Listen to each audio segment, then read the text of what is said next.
Alright guys, we are back, maybe, if y'all are still out there. Give us a little heads up if you can hear me. I think Bry Guy was going to find out an answer for Sandy Charles on why Kevin and Simo aren't bowling together this year.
Hello.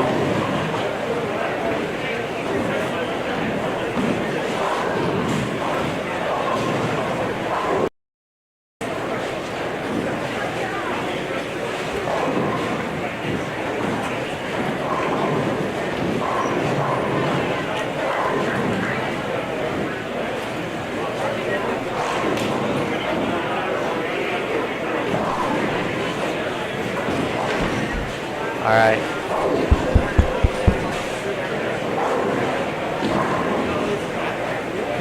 Test, test, test, test, test, test.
I read it.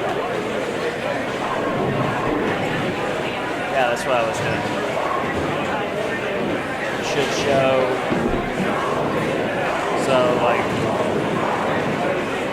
see,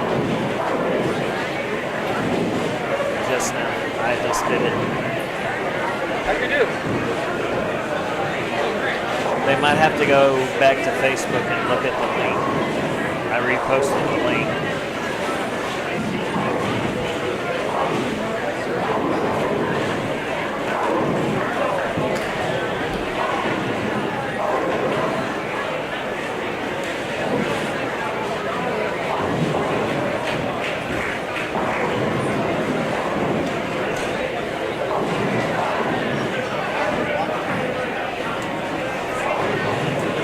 No, Alan, I didn't kick anything. Can you hear me, though?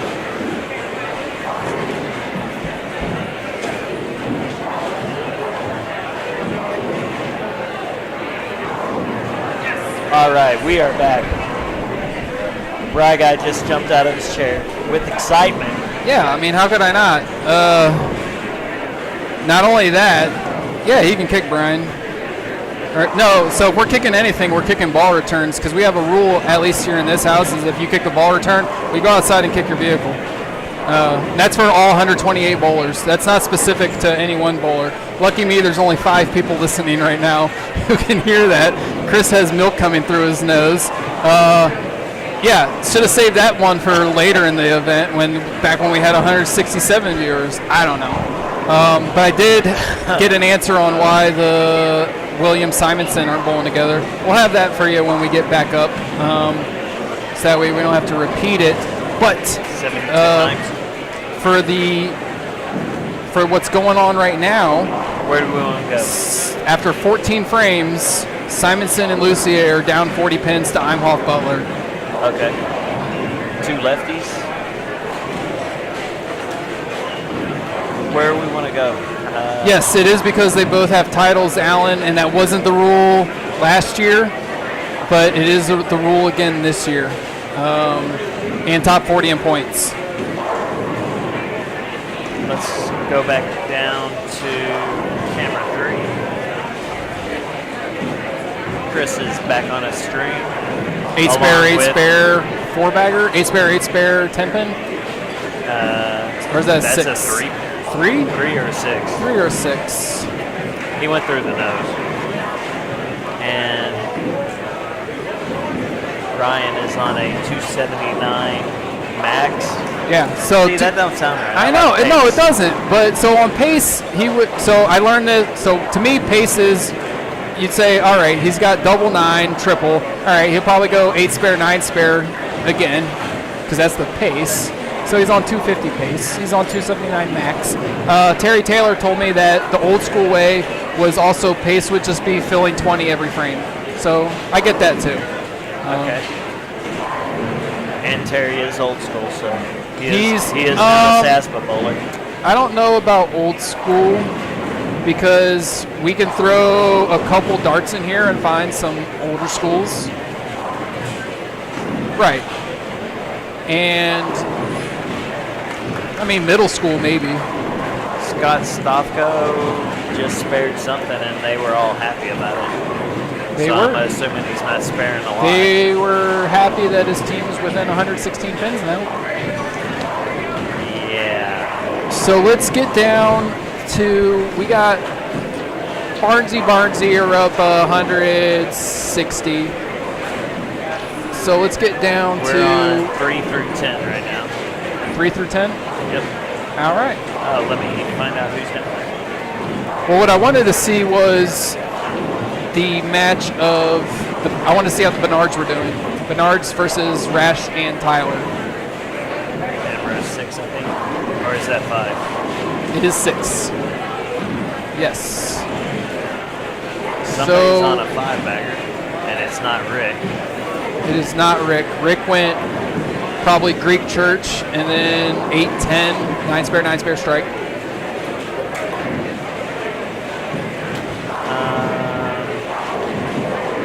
Dio picks that up. They'll be down about 50.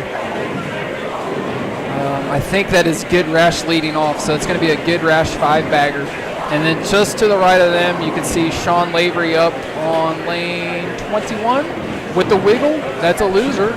Thank you, Alan.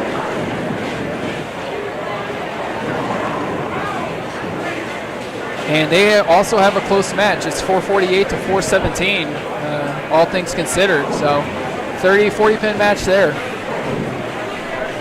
Oh man, you know what I love about these viewers? We go down with technical difficulties, 3-4 minutes, boom, back up to 60 right away. Like, awesome. You guys rock. Thank you for hanging out with us and struggling through the struggle bus with us. How you feeling, Paulie? We're in a like all metal building, so it can be really difficult sometimes. That is correct. Yep, it is Good Rash with the front 5 there in a tight match through halfway through. So while you were down there talking with Simo, did you happen to see who was winning the Sorolla match? Sorolla Capra versus Alan Lopez? I did not look, but Simo is bowling on 1 and 2. He was sitting with Capra and Sorolla, so I think that's good news for Capra and Sorolla. Let's go look and see if we can see it. They are on 5 and 6.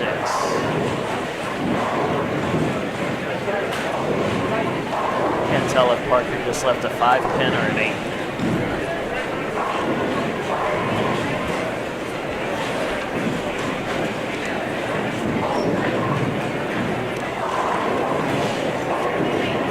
Well, get better, Paulie.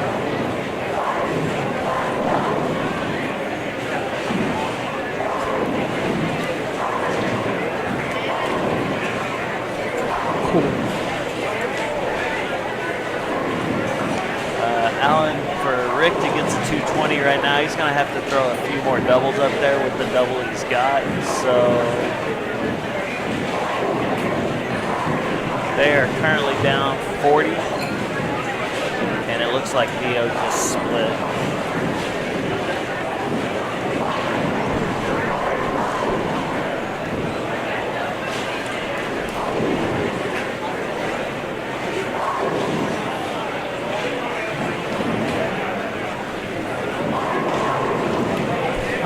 All right.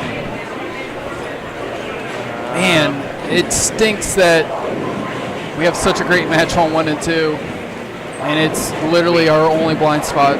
First, I mean, we can see the pin action. Can't really see who's up. I mean, who out there would be throwing a gold ball at the 2-4? A lefty. All right. Well, they spared it.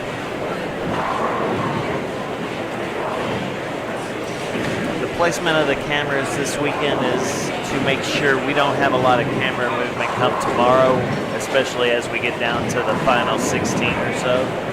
Yes, yeah, that's a huge improvement over what we learned from last year. Was hey, let's work on this. We'll do this. We did bring 2 extra cameras this year, put them in play, so we've got a lot of new looks. Okay, that's the second time that's happened with the 8-pin on lane 25. It's not on camera. Tyson Brannigan left the 2-8. And the 8-pin slid over behind where the 5-pin should have been. And just got wiped off. Yep, and this gentleman here also did the same thing. Alan Smith. Alan Smith just did the same thing. Except he's left-handed. So he missed worse than Tyson did. That's not bragging. No, it's Branniganing. All right, so we are looking at 23 through see if we got any close matches going on. 27 and 28, that is roughly a 42 pin match. Well, it's a lot worse than that because they got some strings going. So hopefully he's watching. I need to text him right now. So I saw it was Seth Rutledge and Taylor Coggins. Oh, that's Taylor. Yeah, and so I texted my pal Ron Coggins. I'm like, Ron, does this mean I get to see you in Longview? And he's like, no. I'm actually hanging out with my favorite daughter in Virginia. I was like, all right, well, cool. That sounds way better than a bowling tournament. So I support that. But I said I'll keep you updated and let you know how they do. And I'm excited to see Taylor competing on big level things again. Yeah, very talented kid. Yeah, he was a Lewis Ray Youth Bowler of the Year in 2008. I don't know. Oh, so he's not a kid anymore. No, well, so you do the correct thing where it's like anybody you grew up calling, like you've always been older than him as a kid. Like I can't, even though I'm significantly older than Anthony, I can't call him a kid because I wasn't growing up. Or not growing up. I wasn't around at the time he was growing up to call him a kid. Like I can't call Ryan. I can't him when he was 15. Right. Like I can't call Ryan Barnes a kid because I wasn't there when he was a kid. Like I've been there since he was 19 or 20. So he's finishing this game off with a 2-0, 2-teen, and it is Barnes 870 to Johnson Nobles 750. If he strikes out, it's a 230. Oh, it is a 230. Sorry, I couldn't see that eighth frame score. Chris, if he strikes out, will also be 230. Got it. And we're back up to 105 viewers. Let's. I want to check out 2930, but Danny just left a 467, so that's gonna be an open frame there. They are down 43. They are. Lee's working on a double, so 10 more there. But you're giving it back with the open. Giving it back with the open, yeah. So it's going to be a good match. Lee's already ready to work. Danny just finished. Lee's already up. Sandy on 25-26.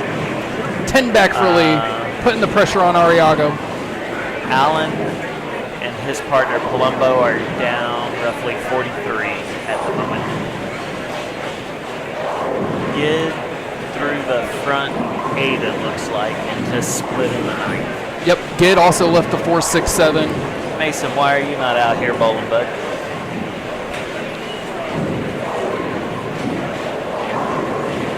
I mean, nobody wants to bowl with a talented lefty. He has a doubles partner for life. There's no excuse to not be bowling this tournament.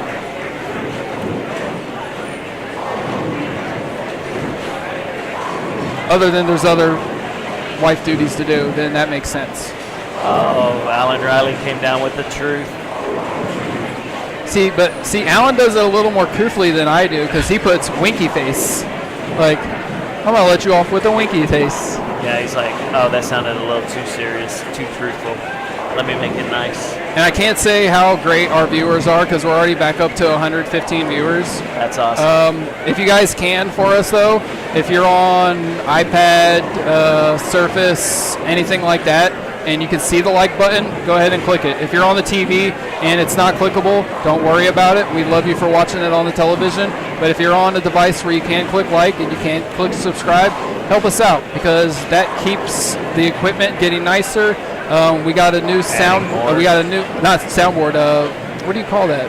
That is the soundboard. The soundboard, okay, yeah. So we did upgrade the soundboard. That is why we're having the difficulties with it because we're still trying to figure out exactly how it works because it's way nicer. And we do have the option after. No, Cody, tell us you're messing with us and that the sound's not gone again, and that's just bad timing. Moving on. Tell us. See how I stopped that one from coming out? I know. Oh no, is right. All right, Sandy Charles says it's still there on TV.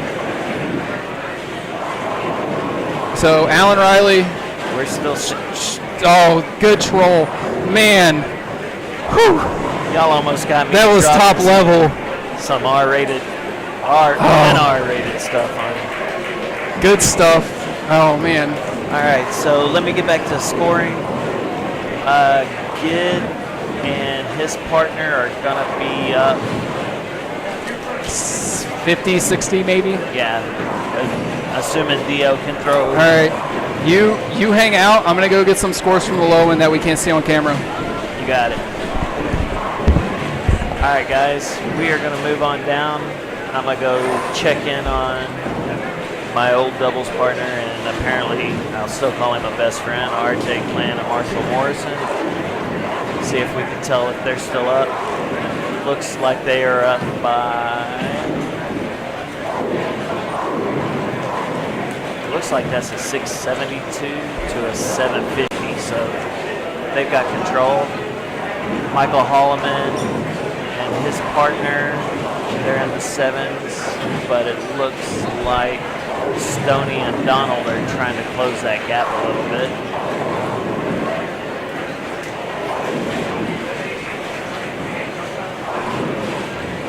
Gid is doubled in the 10th, so his only mistake of the match right now is the 9th ring. If he strikes here on the 12th shot, he's at 265.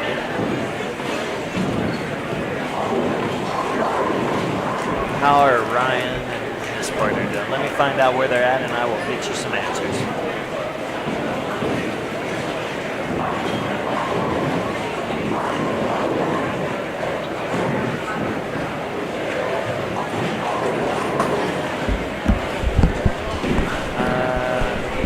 They're on 7 and 8. Let me get camera 8 up real quick. While you were down on the low end, did you happen to get Ryan and Andres? No. No. I looked at 2 pairs. I looked at 1 and 2. Simon and Lucier are even up with Imhoff and Butler. And I looked at 5 and 6. Sorolla and Capro were up 200 against their opponents. Let's try camera 7 and see if I can get that.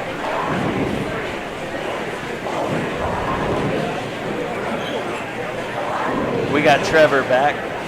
Yeah. Here, Trevor, you talk with Chris while I run for scores. Can you find out Ryan and his partner while you're down there? 9 and 10, it looks like. All right, we got Trevor in the booth now. Trevor here or Tyson here? This isn't Trevor. This is Tyson. Trevor. Oh, that's right. I'm both 620.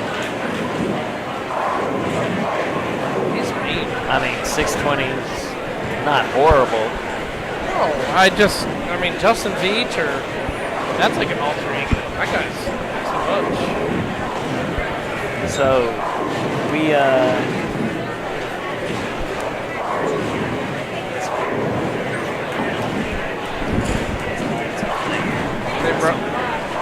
Okay.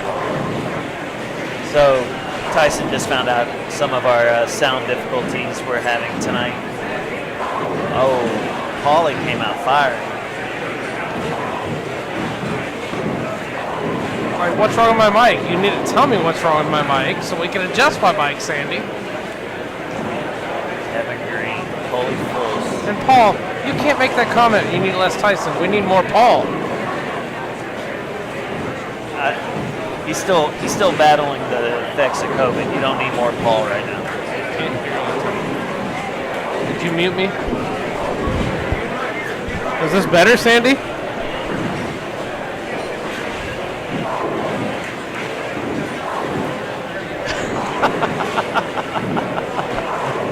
Thank you, Paul. I hate you, Paul. I hate you. But I love you, Paulie, but I hate you. Hey, you threw it out there. He hit it. God. So, where are we at? Let's get back to scores. We do have a close match here on 25 and 26. We're going to come back and check in on. No, it was not a close match on 25 and 6. Ours. Go, that's where you bowled. Right now we've got Alan and his partner.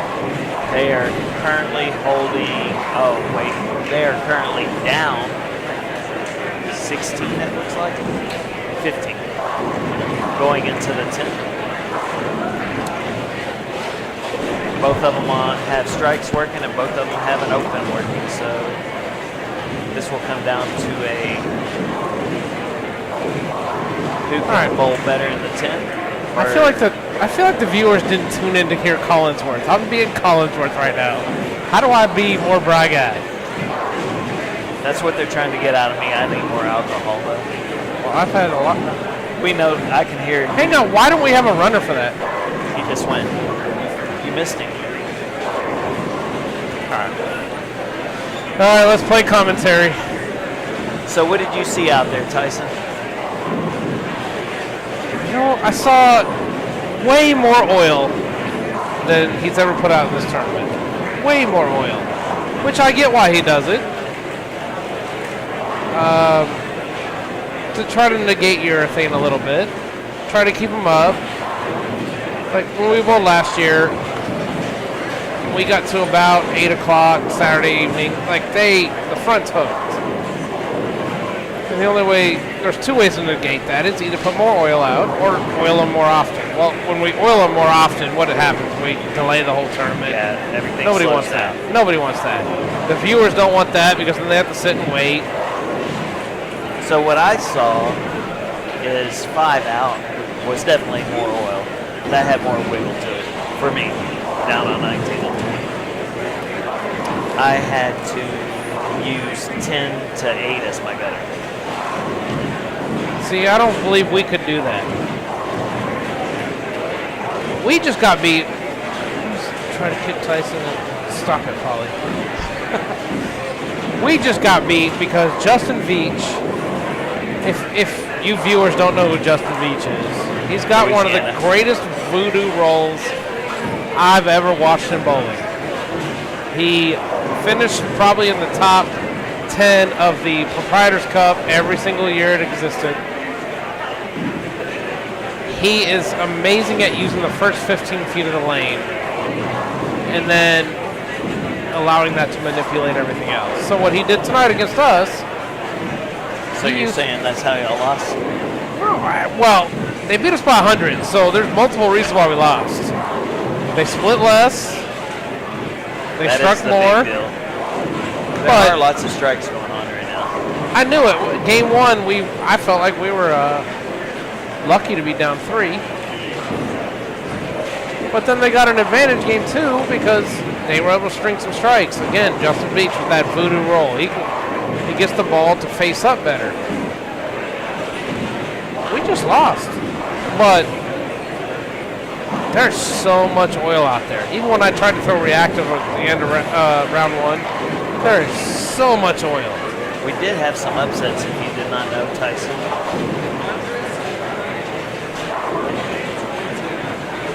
All right, Andres and Ryan are up 20 going into the third match. RJ and Marshall are up 80 going into game 3.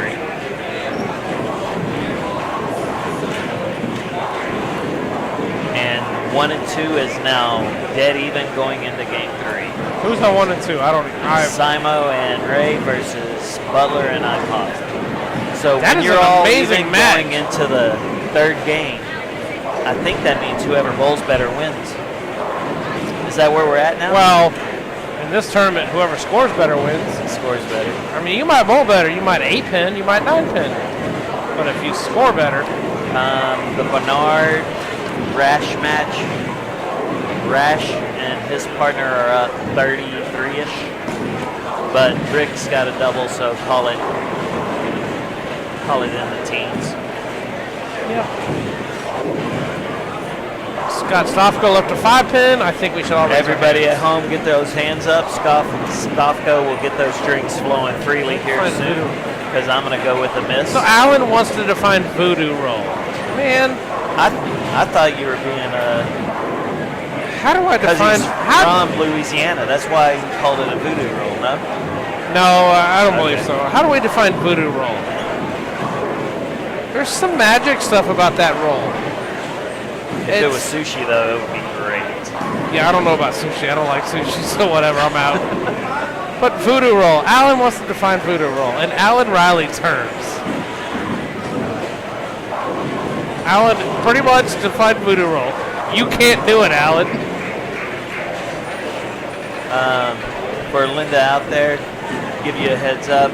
We haven't been back to the Barnes lanes, but they are up. They are up 100.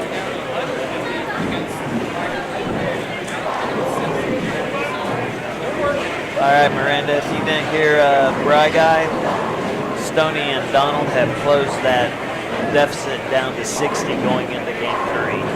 You know what? I really like what David Smith just said. Voodoo roll always reads the right part of the lane. He's not wrong, though.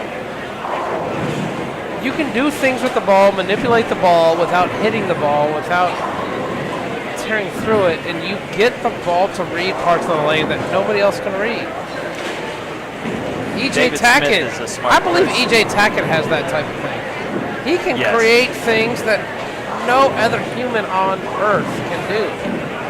I We agree can't with figure it that out. He weighs 104 pounds with the ball in hand. Hey, by the way, Scott Stofko made that 5-pin. Nobody gets drinks. I just looked up there, yeah. You had your hand up, sorry. Go to your fridge, get your own beverage. And then he comes back with a light strike.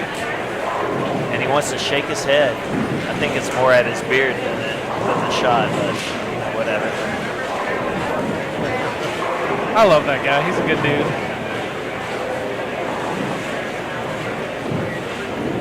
Well, the way you use it in non-bowling terms, Alan, is sushi. It is a sushi roll. I hate to point out the obvious to you there, Alan, but you answered your own question earlier on. Alan, just stop. Just stop trying. All right, so Barnes' group is up, it looks like, by 110 with about half the game to go. You know how you realize you're old? You can't read that. No, I think that's when you've had too many bets. No, I can see about the 950-ish on the left lane. It looks like... I thought it was like 1,009, and you're seeing a totally different number. I think it's 1109. Oh, that's a lot. That's a big gap. So at least I had the 09 right, so we're not as bad. Right now, down here, we've got 27 and 28 as a close match with Taylor Coggins. He's going to open again, and they are up 45 at the moment. But Brad Brooks and Kevin Smith are on a 9 spare strike and a double. So they're going to close that down pretty quick. Then looking back down, we're Alan Riley, that was the least comical thing you ever put in a chat, ever. Barnes Square. That is absolutely covered. Can we stop that? Ryan Boroff, Thomas Patterson. They are down by 80 going into game 3. Let me get down to that camera real quick. We'll see if we can see if they narrowed it down.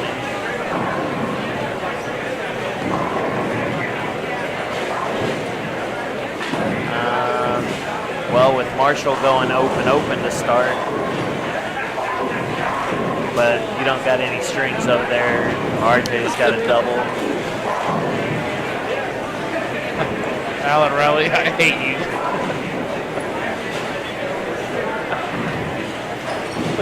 I mean, Alan, we love you, but we hate you, Alan. Go to sleep. Where do you want me to go, Sandy? We are down. Looking, it looks like Patterson and Boroff right now are still going to be down at least 60. Oh, I didn't even know where they were. They're on 13 and 14. That's the camera we're on. Oh, we got a camera down there this year? We got 6 cameras in this What? building. Mind blown. I guess we better.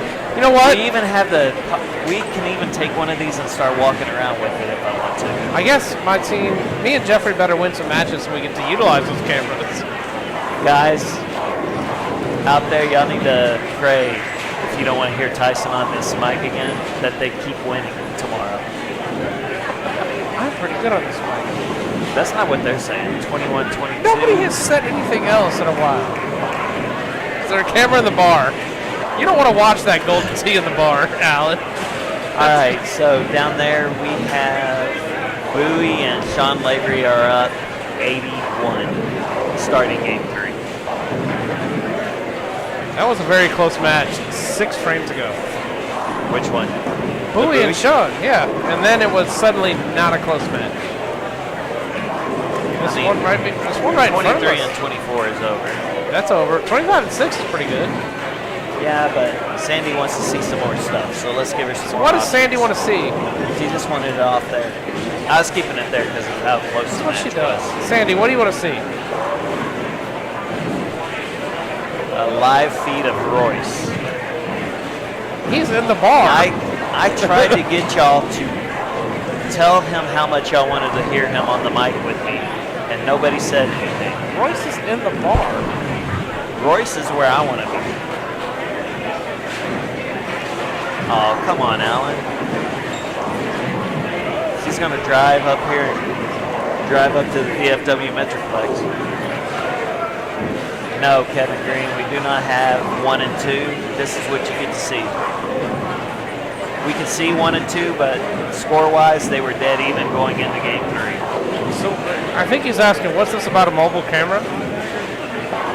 Well, instead of using it tonight, we put all 6 out.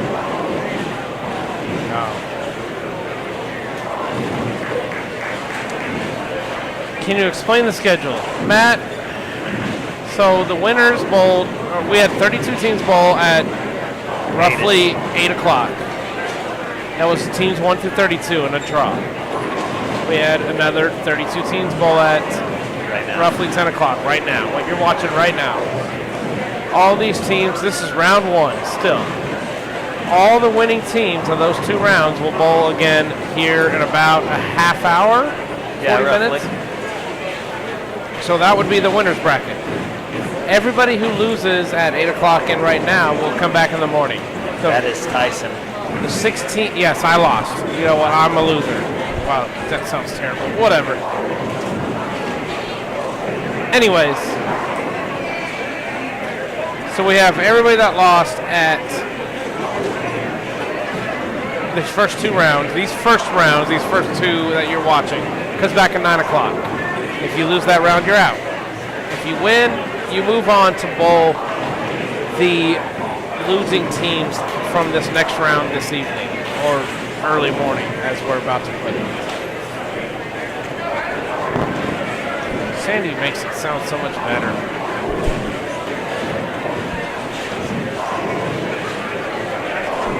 Matt, from there, it's just a gigantic bracket. Win, you continue, lose, you go home. Sometimes it becomes the goal is to win long enough to get to the barbecue. I'm just glad Tyson's got all this love. Simo is now down 40 with 8 frames to go. Well, that's close. Ryan and Andres are up 200, so that's close. You're welcome, Matt. They came out firing game 3. Matt, I have a friend in Matt. I don't need a hug. I'm good. I mean, hugs are cool. Do you want Matt to come give you a hug? No, I'm good. I don't need a hug. I probably need a beer, but I don't need a hug. All right, so Dio and Rick. Trying to see who's who right now. Dio looks and Rick, like it's pretty dang even, man. Because so Dio has Tyler's the Dio, if he strikes, no matter what he does, they are going to take the lead because they're down 3 sticks. So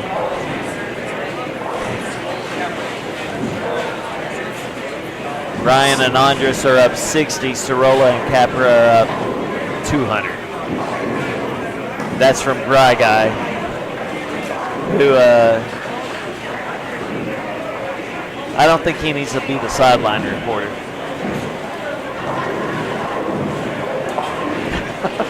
Alan Riley needs to go to bed. I like Sandy's response. SLS and Justin, they're up about 100. So, yeah. Sandy, or who's asking? Joshua. No, that match has not gotten closer. It's gotten worse. Dio did strike, so they are up at the moment. Gid just split. Oh, and Tyler chopped that spare. This is going to get ugly real fast. Although Rick might have just split. Big 4. Need a Bud Light on the Brannigan. Please, thank you. My time. You go to bed so you can win Daddy some money. You know what, Alan Riley? No. But I will win tomorrow. All right, Alan Smith and his partner, they have fallen behind by 22-ish. Oh. Jonathan Hooks just asked a question that is extremely loaded. One, Hooks, at what point are we talking a team goes in the loser's bracket? Early? What side has won the tournament more than the other winner's bracket? Because in reality, Hooks, if you go in the loser's bracket in the first round, You've second got a round, very long day. Yeah. I don't know how many have won that. I'm not sure Trey Autry has that information, but my years of bowling this for the last decade, if you go in the loser's bracket early, you're likely not winning.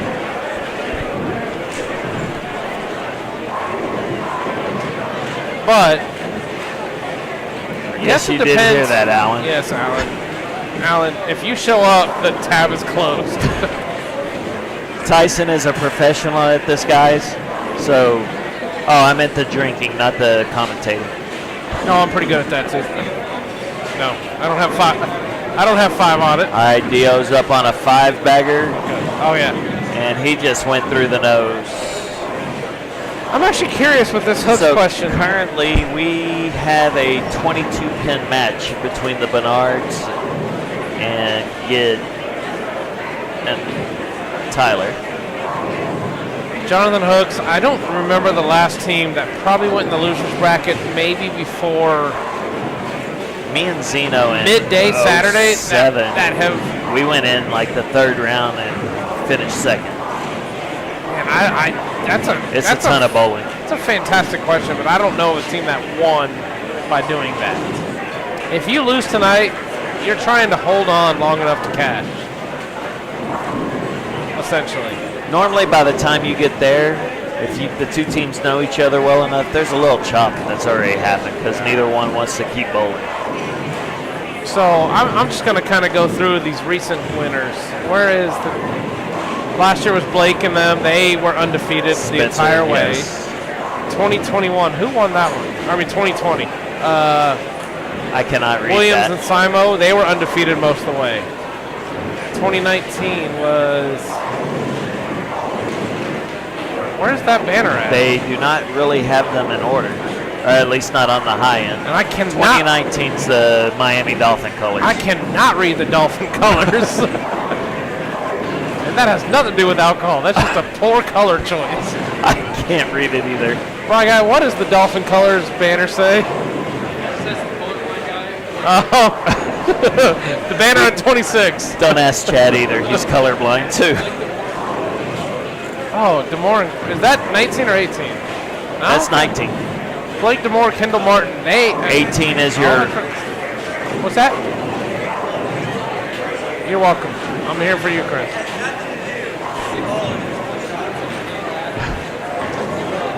So, all right, let's go back to 19 real quick. I believe Kendall Martin, Blake DeMore, I think they were undefeated. 18. Every time That's the Texas banner over there. Every time Maldy and them won, they were pretty much undefeated. That's Maldy and Malott. Maldy and Malott. They've got 3 banners up there, I think, because they also won in 15. Yeah, I mean, they went through the winner's bracket, 2014, which is, that's Wesley. I'm going to go back a decade because Clinton Daniel were undefeated in 16. Young and 15, Barnes went 14. undefeated. Murphy and Swanson, I really don't remember how they did that year, but I think they were undefeated. I do know that 2012 champion, I'm going to toot my own horn real quick. We never lost. Uh-oh. So there's a decade. But I think Alan called it pretty good. You and Jeffrey are not undefeated. Nope, we're not. You're going to have to bowl a lot. My arm already hurts. All right, guys. There's not a lot of close matches, so we are just messing around right now. It's really just this one in front of us. Well, Gid and them are still at 17. And Tyler's got a double. I can't point it at 1 and 2. Can you change it to point it at 1 and 2?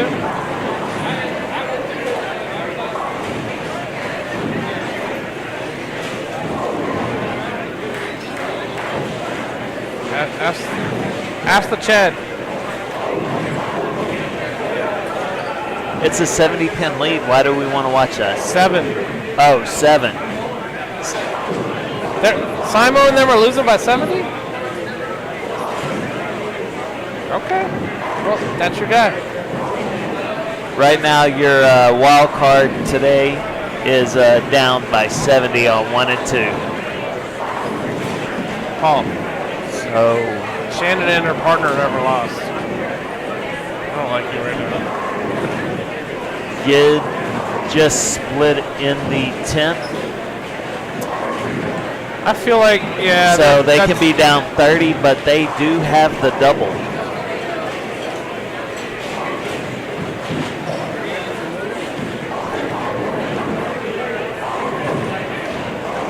All right. Danny has doubled. We did miss that match to take a 4-pin lead. Wow, they did. They really did throw all 6 and the 10th, likely. So Danny needs 8 on this shot to shut him out. You know, we keep disregarding this match right in front of us. Actually, both of these right in front of us. They're probably the 2 closest matches in the building right now. Tyler did strike, so they just took a 3-pin lead.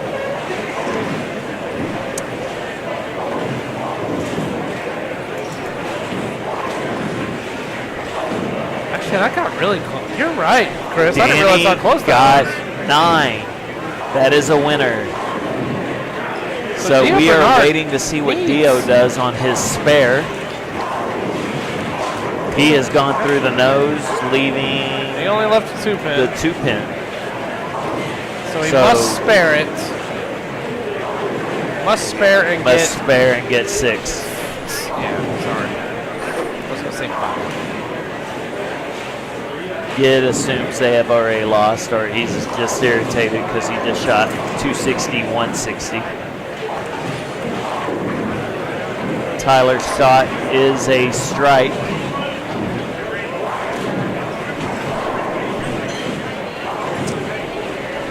All right, so Danny and them won by 2 pins. Oh, they really are going to win this? Oh, I miscalculated. Yes. I did not give Tyler the extra 10 sticks. Oh, man. I miscalculated, too. That's crazy. So it looks like the Bernards are going to lose if Tyler gets 7. To see. So he's going to allow Dio to go first to see if Dio helps out and makes it where maybe he only needs 4. Alan Smith and his partner are down by 19.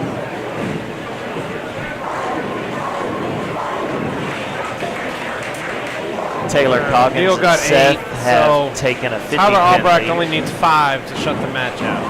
All right. Yeah. Clint Johnson and Steve Fields are down by 100. It's not going well for Team Courtyard by Marriott. Tyler gets 9 for the win.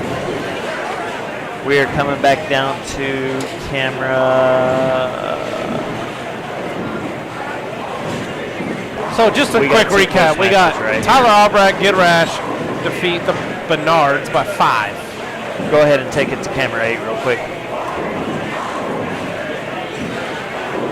Danny Inocencio, Lee Lords struck out, or they threw 5 of the last 6 in the 10th to win by 2. And now these 2 matches right in front of us, which we're not focusing on. I don't know because why he wants camera 1 and 2. An think upset's it's- an upset. I think it's because Josh Imhoff and Sambo are winning by a lot. There's still 5. Josh is a very very So is talented Sambo. left They're hand. both really good bowlers. So we are going to come back up here to watch these 2 close matches. Alan Smith just missed a single pin to follow up Brandon's single pin miss, which really just keeps Delaney and Horton. Oh, let's see. All right. I mean, they still got a lead.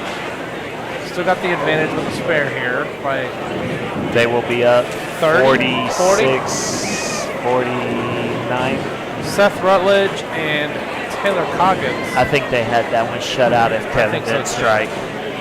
He did not. He left a 2-pin. So Taylor and Seth will move on.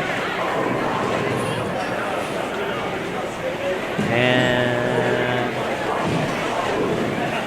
Let's go real quick.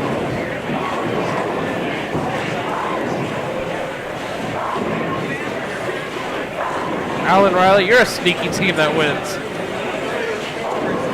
Say it again. Simo is down 22 sticks. All right, so I guess. Here we go. We're going to come down and watch this. This is what we all want to see. Andy Barris is cool too. Ryan and Andres have won, and they will move on to the winner's bracket. Sorolla and Parker, I'm assuming, did not lose that 200 pin lead. That would be impressive if they did. All right, we got Sambo up, it looks like, working on a spare. Yeah, he just spared the 2-7 the last round. Oh, big shot for Sambo Butler.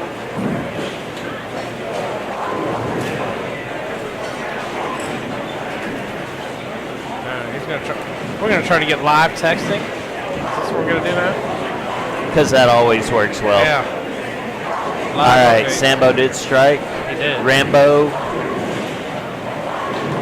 He got rings a 10.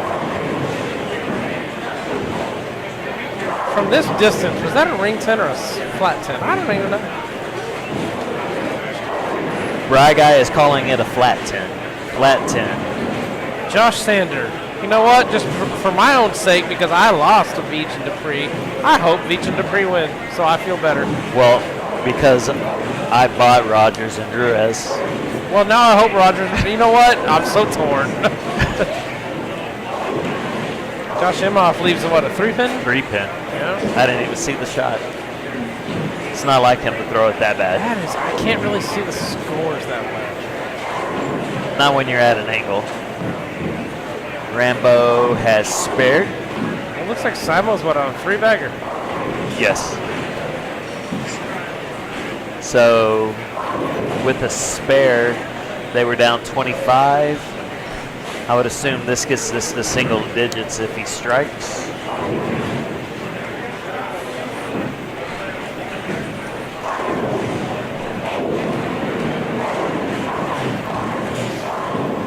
Colombo goes through the nose, and that looks like they will lose as they're down by 40. That match is pretty much over. So, big shot for Simo right here. It looks like he was not happy. He struck, but he was happy enough. He was unhappy that Randy Hawk's head was in the way. Yes. So let's talk about Brian. I don't want to talk about fantasy football because I have no idea who half these guys are. We'll talk about that on Sunday, Brian Viator. Rambo's shot looks good. Oh, a flat 8-10. It is. Is that an 8-10? Yep. I didn't see the 10.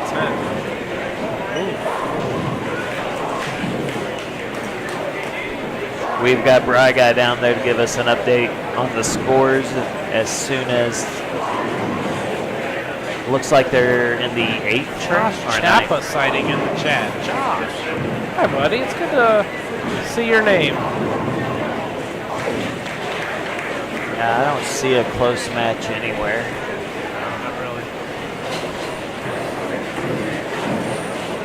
Not really. Nothing else to update you guys on. I'm going to start getting ready here in a minute. Oh, you're a winner. You're a fancy guy. Yeah, we destroyed that buy team. Huh? That buy team had no business bowling us. You know what? On that note, there was 2 chips left and we drew. It was that team or Justin Veach. How'd that work out for us? Not well. Not well, sir. Cool. Not well at all. Not saying we would have beat you, but Butler just went Brooklyn to put a double up there. Dusty Gallant is in the chat. Welcome, Dusty. Hey, Dusty. From Fort Worth. You know what, Dusty? I'll stay here just because of you, buddy. I will commentate. Simo's shot is off, and that is 10 back. So Sambo also struck. So I don't know what he's up we there need- talking about. We need the. Imhoff has got a strike right here to put But this. Eric Jones and Dimitri Cruz lost by 23.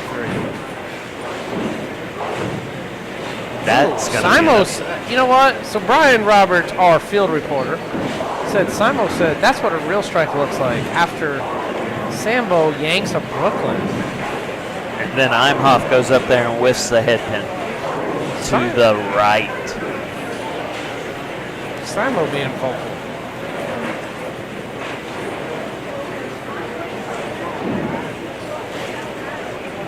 Josh, is that a 1-2-8 that Imhoff left? It looked like it. He went. Not say what we're not obligated. I mean, we are a perfect strike. We don't really watch what we say very often. But I don't even know what that means. Like, did I he come to don't the either. restroom? Capra and Sorolla Gabriel, they were up by 200 going into the third game, so we really hope they won. Josh has guttered. They will most likely lose this match because of that. What just happened? How did Josh Imhoff just fall apart?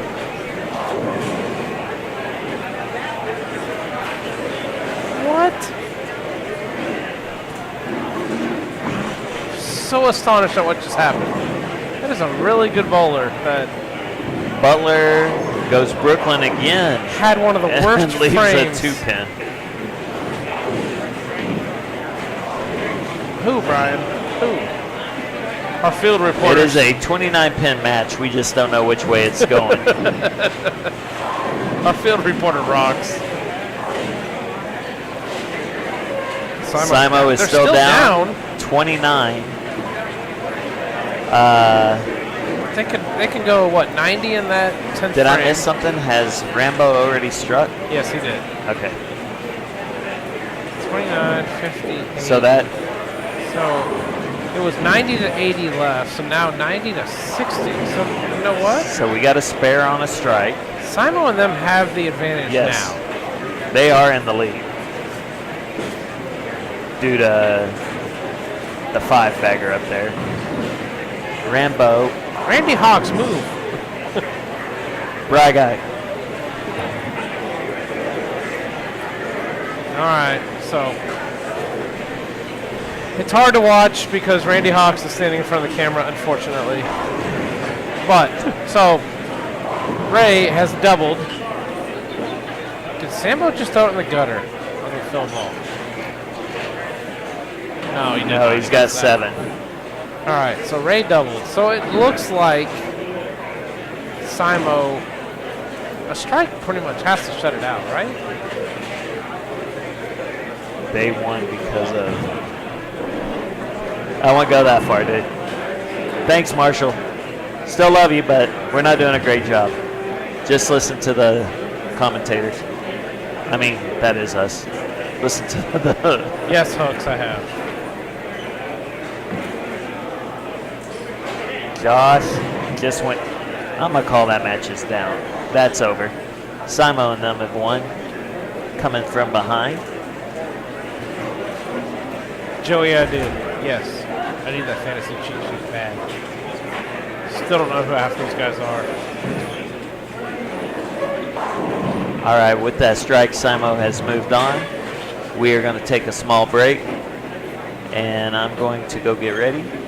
So, Bry Guy will be back, maybe with Trevor, maybe with Tyson, or maybe somebody new. You know what? Trevor's coming. Oh, Trevor's on his way. Yep. He'll be here at 8 o'clock in the morning. See y'all guys later.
Full bag at page 50 and 25.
All right. I'm back. We have no Bry guy yet, but Larry, I don't know the exact number that Butler and Imhoff lost by, but I think it was less than 20. It might have even been less than 10. I did not get the exact number. But it was a little bit of a tough finish. Anyway, to those of you in the chat, welcome back. Johnny Ariago's here with me. He's not on the screen, but he's hanging out. My buddy Johnny.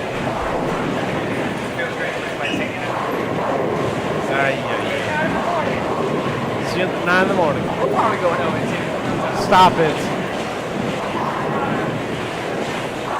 But again, if you're still up with us, it's midnight. We have pushing another 2 hours of stream. What's the crappiest team left in the winner's bracket? Do we have to enter this? See the whole building. I'm gonna go with Simo and Ray. No, it's not.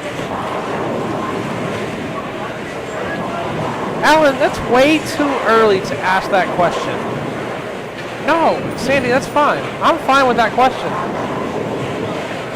I'm okay with this. You can't ask that after the first round where you caught some good draws or whatever. I think this is a great question for about 1 p.m. tomorrow.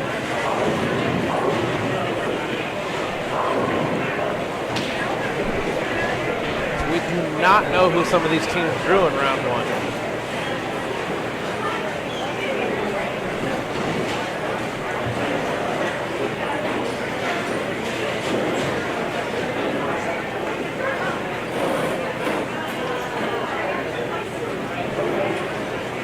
But anyway, if you're in the chat, if you like me, cool. If you hate me, sorry. I'm gonna stay here for a couple of games at least. I'm gonna entertain some. We're gonna bore some others. Alan Riley will probably love every moment of it. Well, I'd love to hate you too, Alan.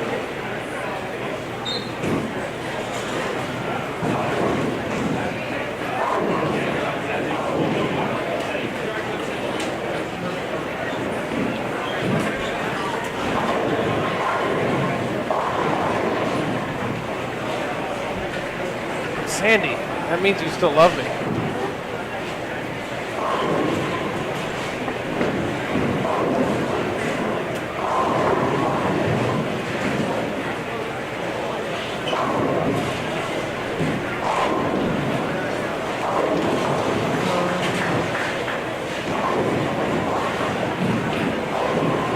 Veach and Dupree look like they're on 7 and 8.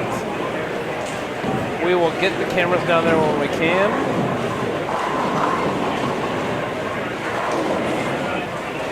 Technically, hate to hate you is love. Double negative right. Yes, I'm talking. Yeah. Come in hot. We're welcoming. What up? What up? Who we on? Where we at? What we got? Sorry, I'm loud. We got so many great matches coming on. I don't know what Tyson already told you, or Trevor at this point, if Trevor showed up with Chris Lucas.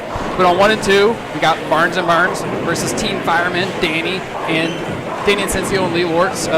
Danny and Lee both tripled in the 10th to win by 5? 2.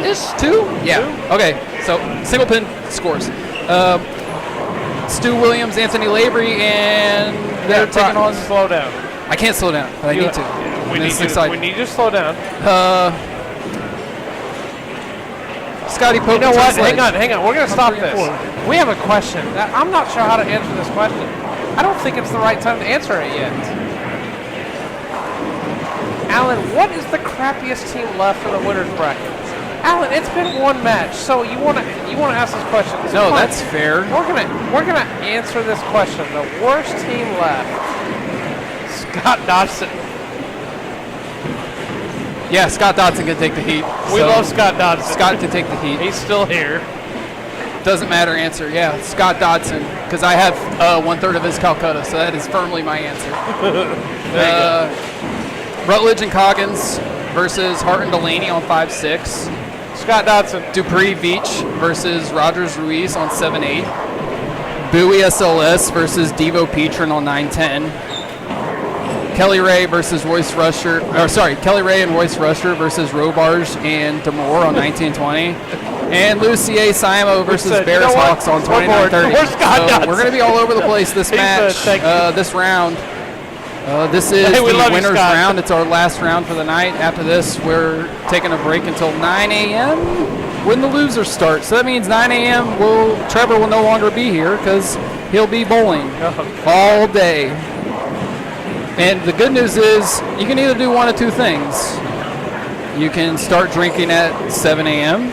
or you can just keep drinking now. I'm going to take a break. All right, taking a break. Not right now, though. After now. Hi, Dusty. Hi, Demo. Thanks for tuning in. Thanks for hanging out. We got some amazing matches for you to watch, bud. And it's Brian Roberts and Tyson Brannigan. I actually really love this match, and I'm not focused on it, but we will get to it. This match right in front of us, all Houston. Andres and Ryan. Andres and Rolla. Yeah, I know. Which makes sense that we have all these good matches. I mean, it's all winners, but the fact that, we only have 16 matches and so we're on 31, 8 of them are favorites. We got Derek Williams and Nick Burgess? Is that who he's called? Yeah, Burgess. Against Fowler and Mike Owens. Mike Owens came to Phonetic Fridays a couple weeks ago. First time ever out of Phonetic Fridays at Plano Super Bowl 1. Victorious on 31-32. Randy Hawks, Andy Barris. You know what? I feel like that's going to be a sneaky team, but they got Rambo Ray and Simo.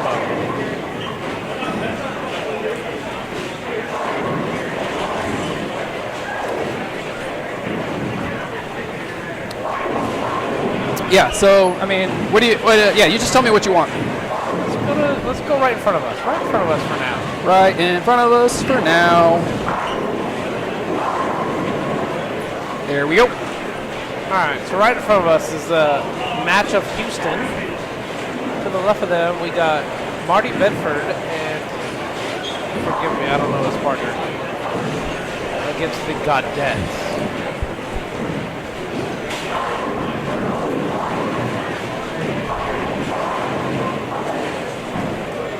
29-30 we got, or 27-8. Maybe, you know what, that might be the match of the worst teams in the winner's bracket. Or the luckiest teams in the winner's bracket because they didn't have to bowl any of those other teams who had a Calcutta over $1,000. You know what, it doesn't matter. That's part of the beauty of this tournament. That is the best thing about this tournament. Not the best thing, but it's like a top 12 thing. I promise you last year we didn't bowl the best. We didn't even bowl the second best, but we finished second best because we had a great draw. Alan Riley, what's your next question? Come on down.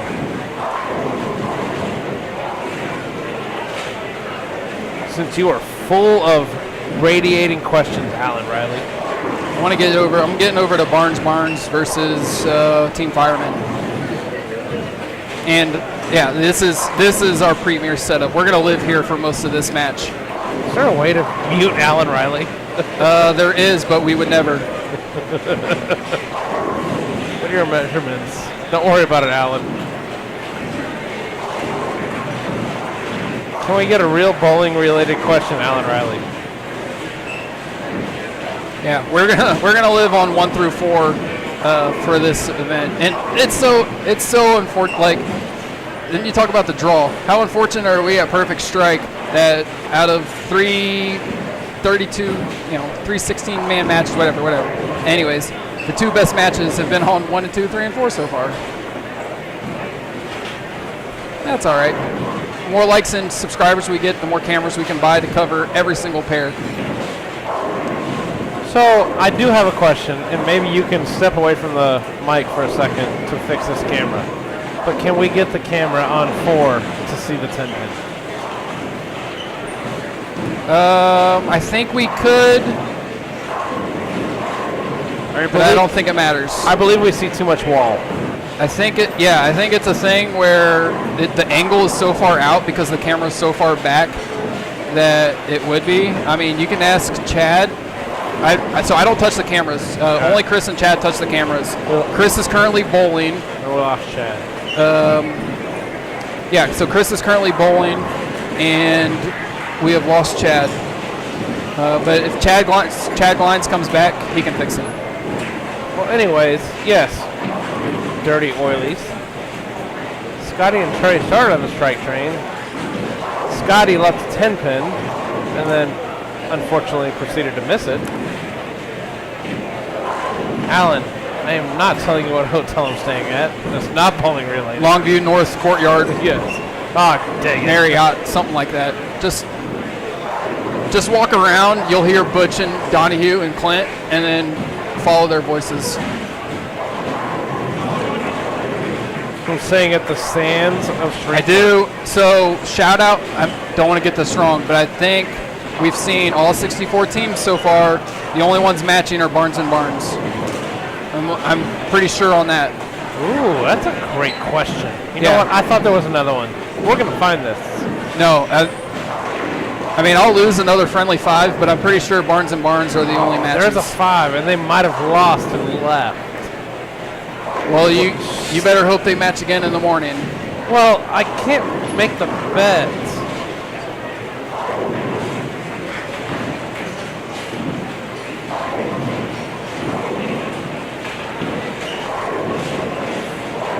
Scotty 3-6-10 on lane 3. But see, you were right. I mean, yeah, Anthony's going to pick up the 1-2-10, and we can't see the 10. There's way more than 2. There's like 4.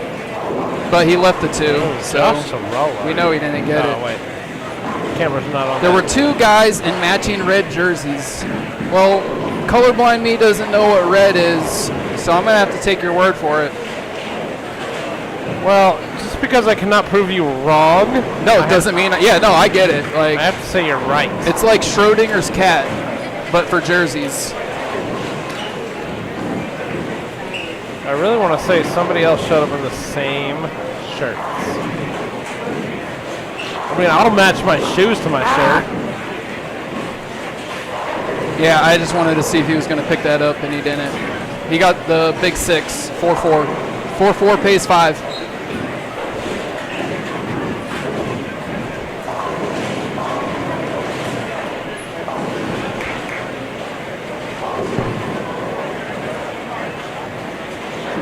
Mrs. Dick Chuck said there was. No, that was not Dick Chuck. That was Ginger. We were talking earlier. You guys were bowling on 25-26. No longer Dick Chuck. And Chris, we had mentioned that Jeffrey's bowling on the pair with his banner, and he's like, "Yeah, he's a champion." I said, "Hey, Tyson's got a banner over here too somewhere." But I mean, it doesn't count. I'll bowl with Shannon and get a banner. Jesus. I mean, I earned that banner. Earned it. Yeah. You got Shannon to bowl with you. No. That's the win. You know what? I will fight this one to the death. I will say to my grave that I got us to about Saturday at 4 p.m. She took over at that point. Much like last year. I got me and Jeffrey to midday Saturday. I was here for that. Jeffrey took over. That's facts. That's the truth and nothing but it. So, but of course Trey gave her Nebraska red on that banner, which how'd they do in Ireland? Oh yeah, that was great. Go Big Red. Woohoo! I am not a Nebraska fan in any way. So the Happy Tuesday doesn't have to be on a Tuesday, and it's such a good bit by Trey. Like, his customers, the people who will come to this tournament, all that stuff. You're either a Cowboys fan or a Cowboys hater. And just like the comments that come up from either the fans or the haters, it's good stuff. Like, it's the way he plays it. But Nebraska's the same. Nebraska's the same as the Cowboys. They won 3 or 4 times in the 90s, and they're 0 for ever since then. But we only get a handful of Nebraska people in DFW, so it's not as bigly. The thing is, they didn't get coined America's college. They didn't get any of that nonsense. No, of course not. But I mean, there's still winning percentage. They're still top 5 all time and all that stuff. So you know what happened in money wise, they're a top 5 program as well. Ryan, I gotta ask. Do you know what happened in September of 1996? On like a 35-game winning streak for the Nebraska Cornhuskers. Yeah, that was Rod Tidwell, Arizona State Sun Devils. 19-0. Led by Jake Plummer. Led by crap. three safeties. Gabe says 3 matching last set. I'm the worst. Gabe, can we confirm who so we can Well, we can. So right now we can't, but we can rewind this because it'll be permanently archived on Perfect Strike Live's YouTube. Anyways, And back we'll to go that. back to that. 1996, the Nebraska Cornhuskers Anthony came to Tempe, Arizona on a 35-game win streak and forgot to score. After that, I'm not sure they've been worth a damn. Darn. So the Arizona State Sun Devils pretty much ended Nebraska. Well, R.I.P. Great match here. Just like the Arizona Cardinals pretty much ended Troy Aikman.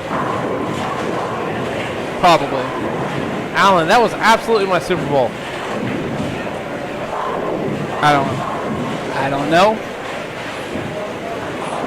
Got Barnes and Barnes taking on Wharton and Sensio. Guys.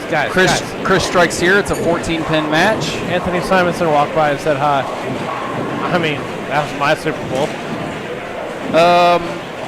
So this summer, I probably should wait to tell this when Anthony's on here talking to me. So like the summer where we just finished, or the the summer we just finished. Well, actually, the summer's not over till Tuesday. I mean, technically, it's not over till like See you September next 22nd. Tuesday? Yeah, but he bought a whole bunch of bowling lanes from Texas Station Casino in Las Vegas because they closed down, and it was absolutely a rocky montage of him moving lanes and equipment for physical activity workout. And he said something to the effect of, if my rev rate doesn't pop over 600, fill in the blank. And then so when I ran into him before we started, I said, how's that rev rate going? He said, I've had to slow down my ball and tell myself to throw it slower because all that lower body workout just got him bigger and stronger. I mean, we were moving 4 lane panels on a small 2x2 dolly, and he's just pushing it. So Texas Station, if you've ever been there, You were helping him? Yeah, Texas Station, and there's no power in the casino, no air conditioning, so it was awful. But it's 30 feet below ground, and so we had to take it through the back, up a service elevator in order to get outside with his truck that he had. And so it was me, him, Bobby Alt. Bobby was there the entire time, just crushing it. And then a guy who works for him at the Nerd, I think his name was Lane, big old long beard. Not Thompson. No, not Thompson. No, physically these guys are the exact opposite. Not a big goofy ass. But I would gamble on Las Vegas Lane over Lane Thompson for sure. All right.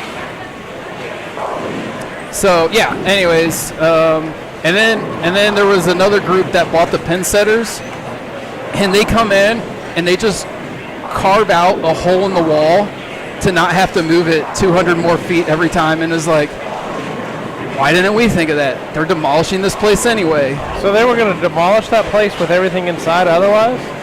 Yeah, so they're going to do it. I don't know what the date is. At first they tried selling the building and all that for like $5 or $6 million, but no license. Nobody wanted it. So then somebody bought it for the land. They're going to demolish it. They were like, hey, we're going to liquidate all this stuff.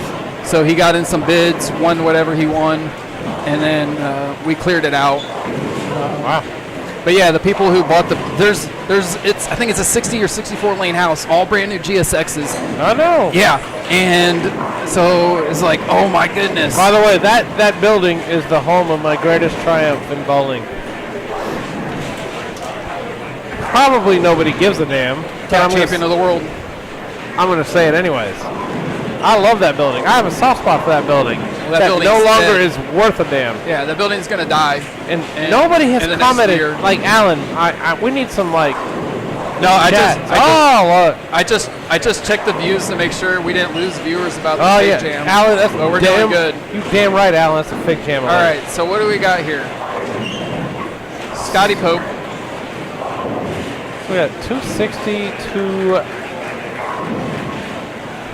230. Yeah. 5-0. Scotty Pope and them have a pretty solid lead early. Did he? Handle Sark? us. Yep, 10 pin. 2-1. So we got 490. 490, 460. All right, so it's a little 20 pin lead. In the firemen. Look at the firemen. They're battling. Firemen are up 315 to a possible 297, 299. All right. Nope, 297. Ryan has 2 single pin misses this match.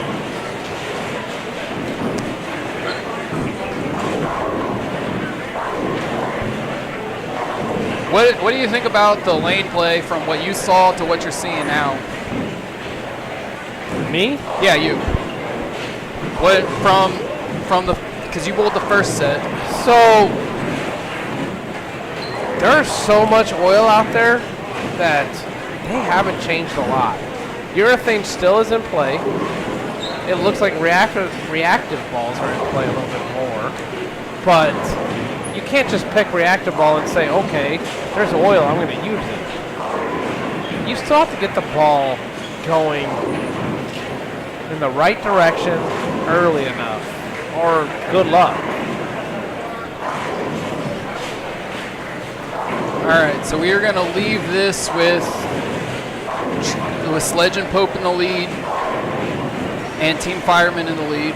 We're going to come back down here. So keep Josh, on who did Capra. Sorolla and Parker draw? They Yeah, drew they're right North in front Houston. of us. Yeah, that's Ryan and Andres. So they decided to come all the way to Longview, Texas to have a battle of Houston.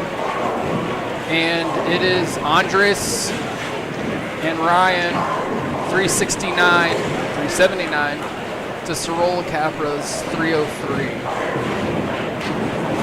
And Team Gaudette finds themselves down about 90. So Josh, you answered your question with each other. Tyler and Gid when we can. Where are they at? They are in the middle again. We will get down there. Let's watch, I guess it's Ryan. It's number 4 there on 26. Is that Andres? That's Ryan. That's Ryan, okay. Yeah, we're going to watch Ryan and Parker do this real quick, and then we will scroll around while we're still in game 1. So just one more follow-up on your question, what am I seeing now, is I'm seeing the ability for big, strong, shelled reactive balls to not overreact at the end of the pattern that are able to use just now. plastic? I did not see that. Let me see. Or it might be motive, but No, that was not plastic. The way it hooked was definitely not plastic. then I guess it's a motive ball with the design that it has on it. No, that's a Paragon. What did Rambo want?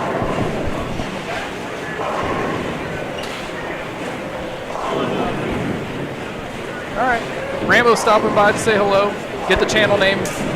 His dad was on it all the time last year. That is a Paragon Pearl. Oh, okay. Hybrid, maybe. I guess just the way it flipped and caught the light made it look like it could be plastic. So Nicolette Gaudette missed a single pin. A very rare occurrence. So Simo and Ray are up 100 over Randy and Burris. It's kind of what we would expect to happen.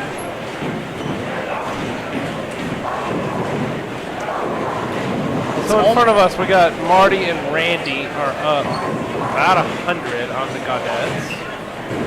Will Barnes to their left. Will Barnes, who is Will's partner? Alec. Alec Kepler. Golly. Will Barnes just falls into the great partners always. Yeah, they were like $900, $1,050. They were a bunch of dollars. $950. Another superstar youngster. Will and Alec are up. Let's call it 50 on. All right, and let's do camera 7. Who are we gonna get? SLS, Bowie, and Ruiz Rogers. Ruiz Rogers and Veach and Dupree. That is who defeated us. Oh, another good match between them. Il Amaro. Choppy chop. Look at that. So SLS and Bowie are bowling the young kids from Oklahoma Christian. I didn't know Oklahoma had more than 2 schools. Oh yeah, they do. This is Jake DeVoe and forgive me for not remembering his name right now.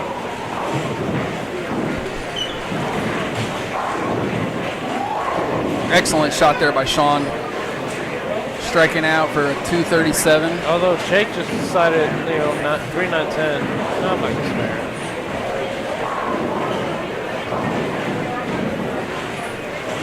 CJ Petra. Thank you, Alan. Golly. I just used my thank yous to Alan for the year. They were $550. That's a talented little team, man.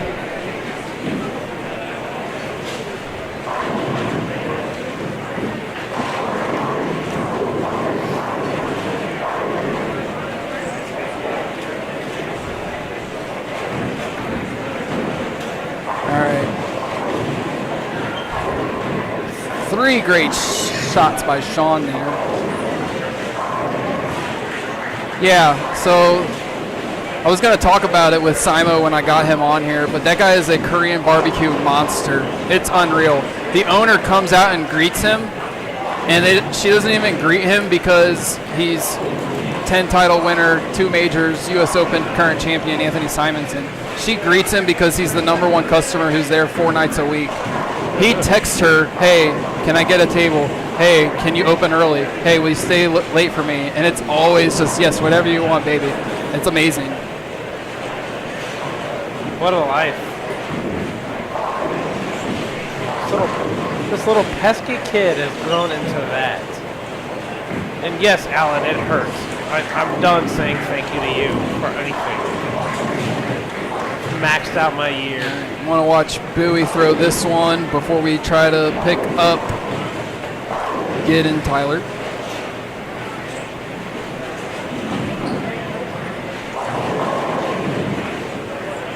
Yeah, not quite it.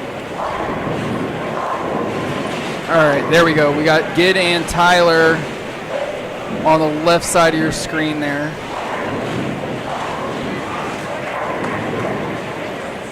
Tyler having a rough time with his game 1 of this round. Looks to be about 118 in the 9th for him. Also perfect strike lives, Chris Lucas. Him and his partner are going to be up.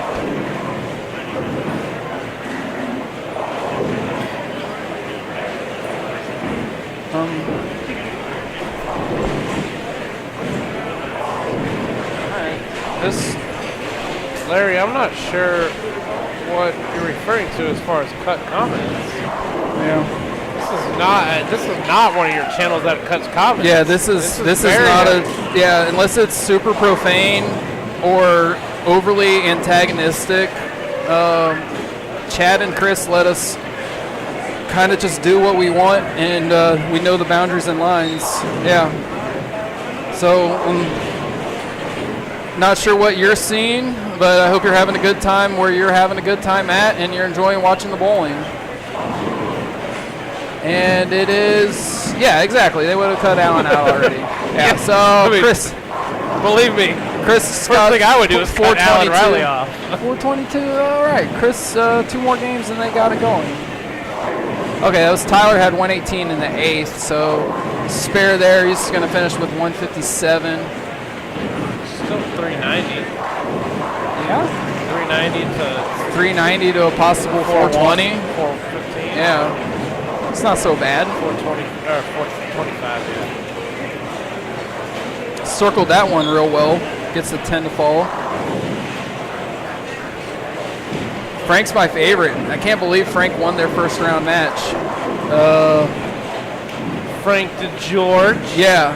I can't even remember who they beat, but after last year when he tore his bicep and still bowled it out, and he bowled with a torn bicep late, and they only lost by maybe 50 pins. It was quite incredible. Big fan of him now.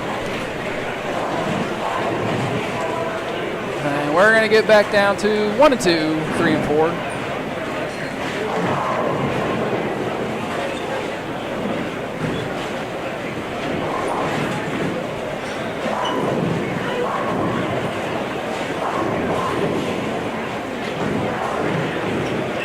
So that is Team Fireman 475 to Team Barnes 14.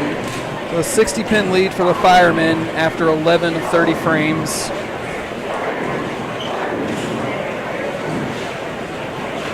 Alan, I'm pretty much one of the top 5 ever at this, ever.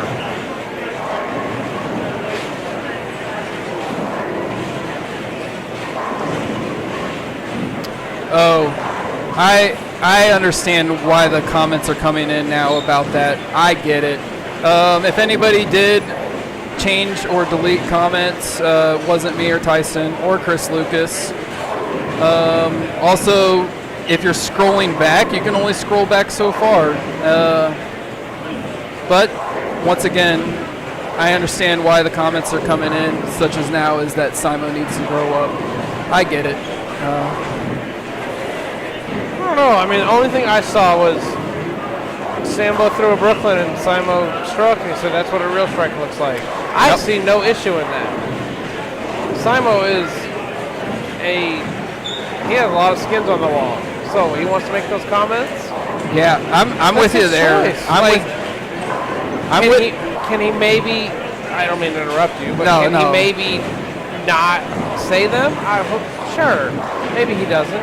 Well, there's different types of appreciativeness that people have for fans. You got guys like Norm Duke and Parker Bone, who were just absolutely exceptional for 40 years, and they're not a target at all. There's not a bad thing to say about them. And then there's guys who do show emotion and passion and will cross the line or say something or play some mind games. And there's people who don't like that. Some people think you just need to bowl, be quiet, go back when it's your turn. And that's fine too. There's more than one style. It's no different than two-handers versus one-handers. As long as you don't overtly or derogatorily cross that line, you're fine. He's also U.S. Open champion. He's got 50 people behind him watching him. He's putting a show on for them too. I mean, I remember one year I bowled Anthony Simonson. I believe he was still bowling with Kevin Williams. So on lane 4, the reason we can't see the 10-pin and we haven't moved it over yet is because the only 2 guys that touch the cameras are Chris Lucas and Chad Glines. Chris Lucas is currently bowling and don't see Chad Glines anywhere, so we're not going to touch their cameras. But once we see them, we'll get it. Back to that little story. I don't know, 5-6 years ago, I bowled round 1. It was myself and Mike Dole. We bowled Anthony Simonson. I believe it was still Kevin Williams. Hi, CT. And we were defeating them going in, middle of game 3. And I was getting some fortunate breaks, but I was not doing the best shots ever. And Simo said something, and rather than decide to brush it off and not listen to it, it got in my head a little bit. They defeated us. They defeated us solely because it bothered me. Yeah. So and that's part of this tournament. You have to play mind games. You have to get the energy in the right places. You have to get amped up. You have to get quiet in the right times. You have to know how to play those games. One of my favorite things, 2018 New Mexico Open, somebody asked Chris Barnes how he bowled, and he said, Tyson Brannigan beat me. Oh, I remember this comment. We were at lunch. We were at lunch. I think it was Andrew Kane asked him how he bowled. Andrew Kane? Former president guy? Yeah. But then what's Chris do? He qualified 63rd or 64th, barely makes the cut, wins the tournament. Yeah.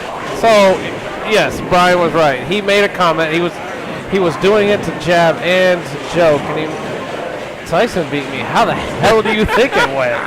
And you know what? It was enough to bother me a little bit, and we didn't even bowl each other the next day. No. But that is some of the best of any sport.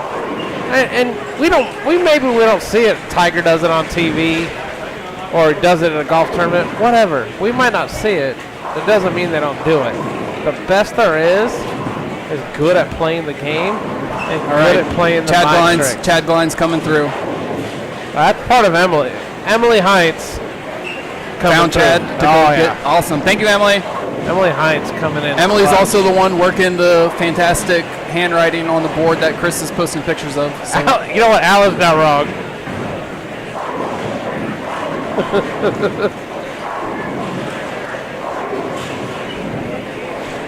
Alan, am I the only one still alive? No, I'm not. But I also, just to put one book in at the very just last thing, if you're gonna be vocal about it and vocal about other players, you have to be able to take it too. Like, you just have to. Absolutely. And he takes it. So.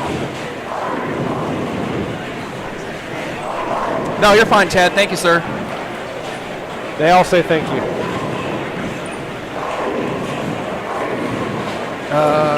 Yeah. So, Team Barnesy getting those pins back.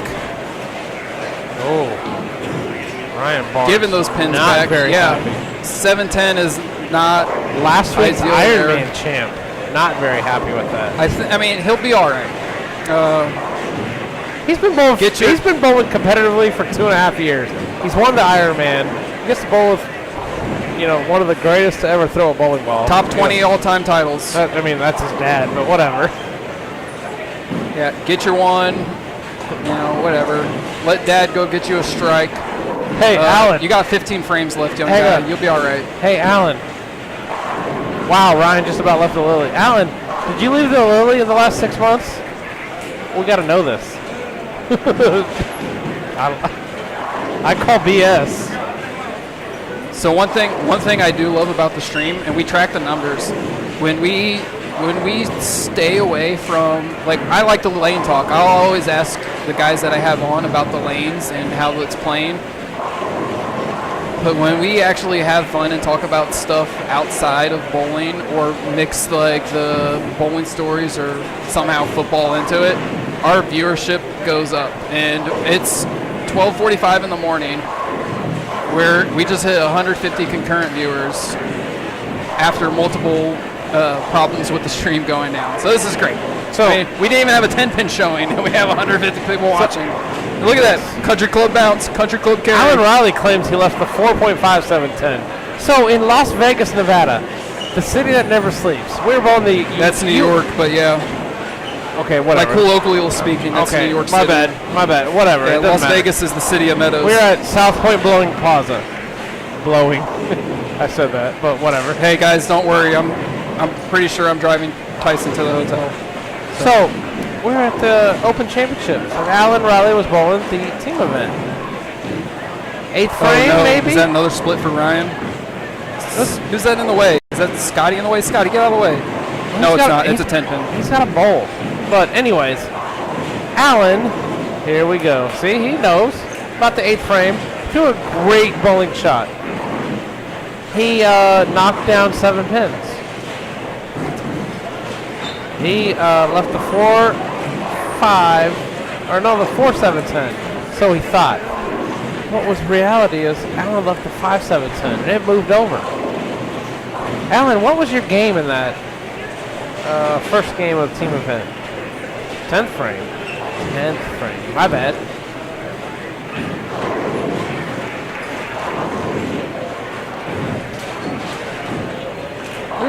There's a number of backwards hat bowlers. I actually think. I thought it was 117. Yeah. A good game, Alan. Number. So, backwards hat bowlers, we got to count these? Yeah, backwards hat bowlers. So, Jeremy Fowler, TJ Goddard, Marshall Morrison. We got a forwards hat guy down there. That is Taylor Coggins. Tyler Albrecht's forward hat guy. So last year I was counting hat guys, and it was Bobby Hawley, who bowled really well. He bowled really well at the Ironman too, so I'm surprised he's not here. And one other guy, 2 hat guys. But we got a lot of hat guys this year. That's just in this round, hat guys. Yeah, there's 5 or 6 hat guys this round. Tyler Worthington is that backwards hat guy, but he's not currently bowling. I don't know how you bowl in a forwards hat. I would clip. Oh, Nolan Walters, backwards hat guy. Yeah. So Chris Barnes, 4-6 split. Firemen are going to increase their lead after that 5th and 6th frame. I think that's Danny. Yep, Danny left the 3-9-10.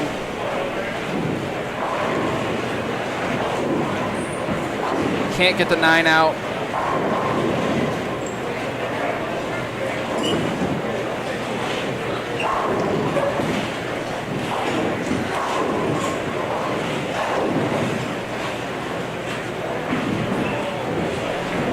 And this is, so one thing we were doing last year was talking about auction disparities.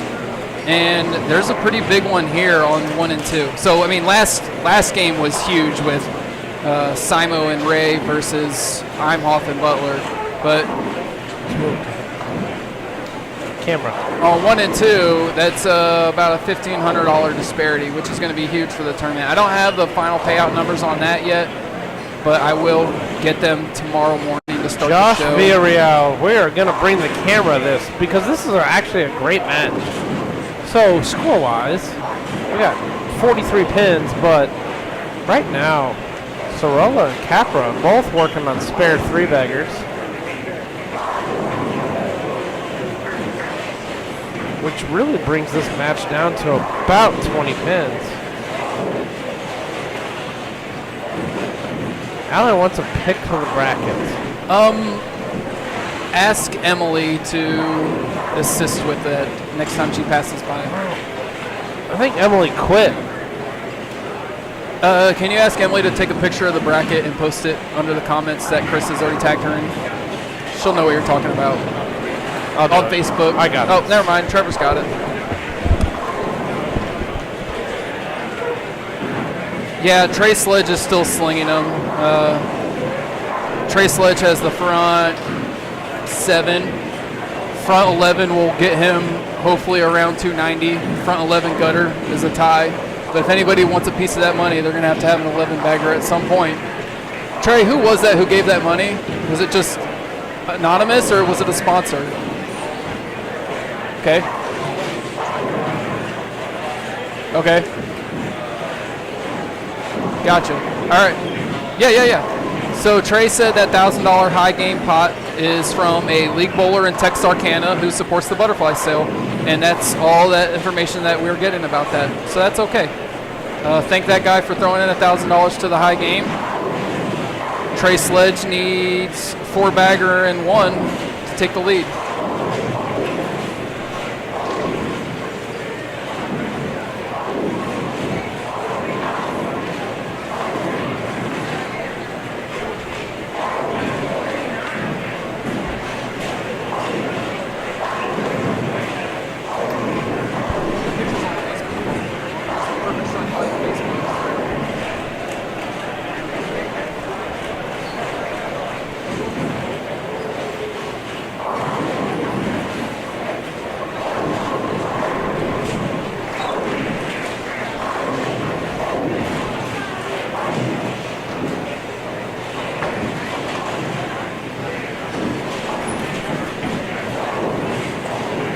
Tyler Albrecht's got front 5. See, that's it.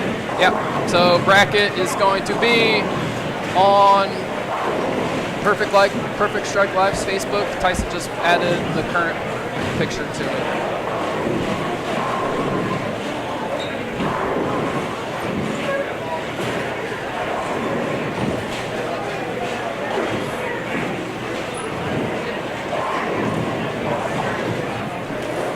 Matt, current high game is Chris Barnes. Game 2.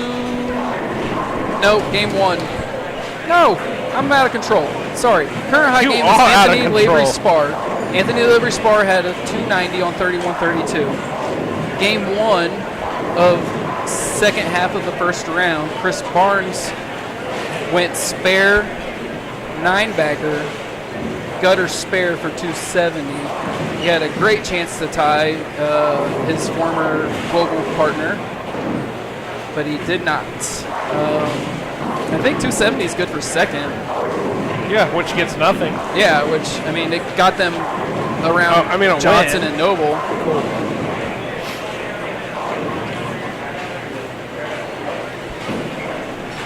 Why is the recently married Mason Evanson not here? There's an answer in the comments. I have no energy for that. Yeah, it's already been answered. I don't think we can scroll back far enough, but it's in there. How's the Bowie match going? I don't know.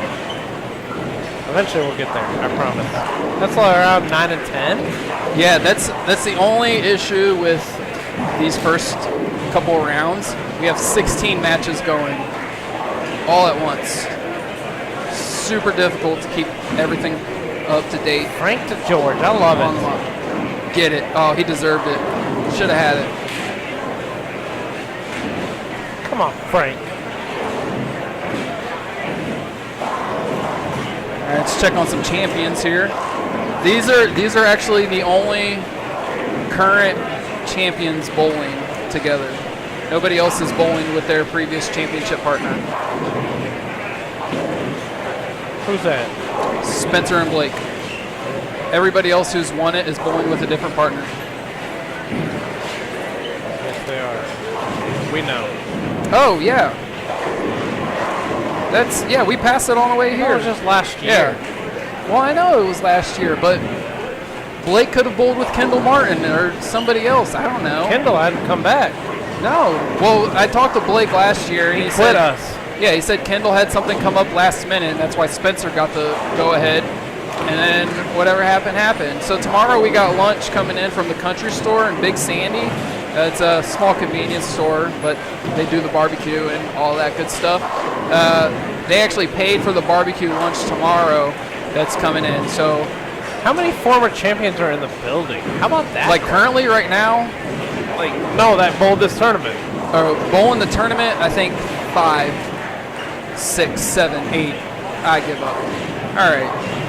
You, Jeff, Simo, Kevin, Blake, Spencer, Will, Clint,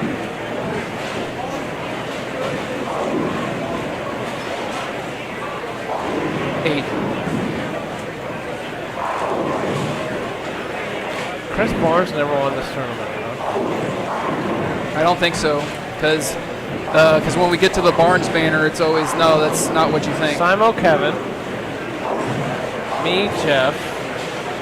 Yeah, it's 8. Yeah. What, Alan? Alan Riley's texting me. He can't just comment. Yeah, Sandy. So I got that answer, and then we went down on the live stream and came back. So last year, the deal of 2 title winners was not a thing. The rule was just top 40 in points. But then somebody decided to go out and get Ryan Simonelli, who wasn't bowling. And then it was like, oh, well, that's technically within the rules, but we don't like that. So the rules have been brought back for title winners. And I can't wait to get Kevin on here at some point. But shout out to him for winning that title, although A.J. Chapman did the hard work by beating Jason Belmonte in the semis. Sandy, yeah, they don't have that rule. There was something more to why they're not bowling together. It's because the rule, Trey, I asked Trey put the rule back where you can't have 2 title winners within the last 10 years. And Kevin just won his title. So even though he's like 44th in points, he won a title a couple months back. And that's why. But it also created a cool thing where Ray Lucier, Rambo's now on a 2-year streak of bowling with the U.S. Open champion. Instead of Michael Holloman and A.J. Chapman bowling together, it's lefty-lefty, and then Stu Williams and Anthony bowling together righty-righty. So we'll see what happens.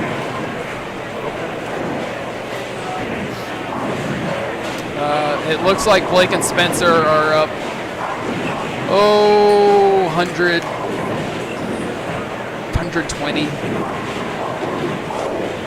And we're going to come back down, see what's going on in the corner. Look at, you know what? Yeah, Blake and Spencer are up 100. By the way, going back to that question earlier, the worst team win the winner's bracket. So I was joking around with Scott Dodson and I made that comment. Dodson and Gardner are up 240 pins on Hamby and Robert McBride. Okay, so then Hamby and Robert McBride are the worst team. You know what? My buddy is Kenny Hamby. He's bowling with the biggest toe, and I'm going to say it. I don't care. You can say it. Robert That's what's great about this live stream. Robert McBride is one of the worst bowlers in the whole field. Somehow.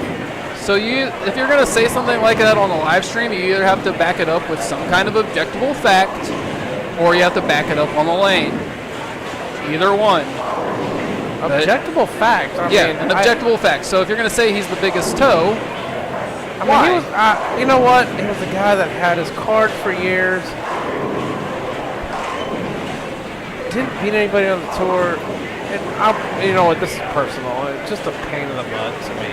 But man, I'm watching him out here, and I'm like, Kenny, what are you doing? But then again, I'm also saying that like they won their first match. Me and Jeffrey did not. Yeah. So Stu Williams had a title in 2018. Anthony has no national titles, so that's why they're allowed to bowl together. Chris Barnes and Ryan are able to bowl together because Ryan's just starting. He's gonna get there. It's gonna be there's gonna be 2-3 years. Alan, Robert is not in the orders bracket very much longer. Yeah. Well,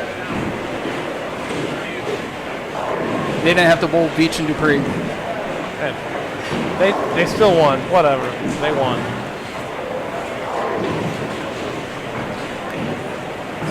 So, holy moly, the match on 1 and 2 is roughly a 10-pin match. John Avon just did. Like, am I looking at that right, Tyson? I don't know John Avon very well. I don't. But you did. You freely use the term goat. Goats on parade. Which might be the most overused term in bowling, or maybe any sport, for that matter. Goat. All right, Chris can strike out to beat down 1 pin, and at one point they were down 50. There is no goats on parade. All right, he's not going to strike out, so they're going to be down 12-ish. Chris Barnes is one of the greatest to ever throw it, but he's not the GOAT. Well, no. Yeah, and that's a thing. Like, you can look at titles. He's 18th or 19th all time. Now, I'll tell you this. I put him in the GOAT conversation for lane technician. Absolutely. Like, holy cow. However, he did say GOATs, plural. Norm Duke? Oh. No, he said plural, so he referred to Ryan. So not old enough to know more about Norm Duke's lane tech ability, but it's for sure those two. And then I'm sure I can find somebody else to educate me more on the history of bowling and who else is equally as good or maybe better. You know what? I'm going to go beyond bowling because you said you like to go beyond bowling, right? Yeah. So, GOATs in sports. To me, who are my GOATs? Tiger Woods. Right. Tom Brady. Of course. From what I've watched, Jason Belmonte. Yeah. prior to Belmo, the GOAT, how do you argue against Walter Ray? It was ridiculous what he did. Major titles versus Pete Weber, but yeah. It was just ridiculous what he did. It is. A Federer type. Serena. Oh, Stu! Whose career ended tonight, I believe. Stu RIP covered the to that career. 210. They're going to be up. They're going to be up 50.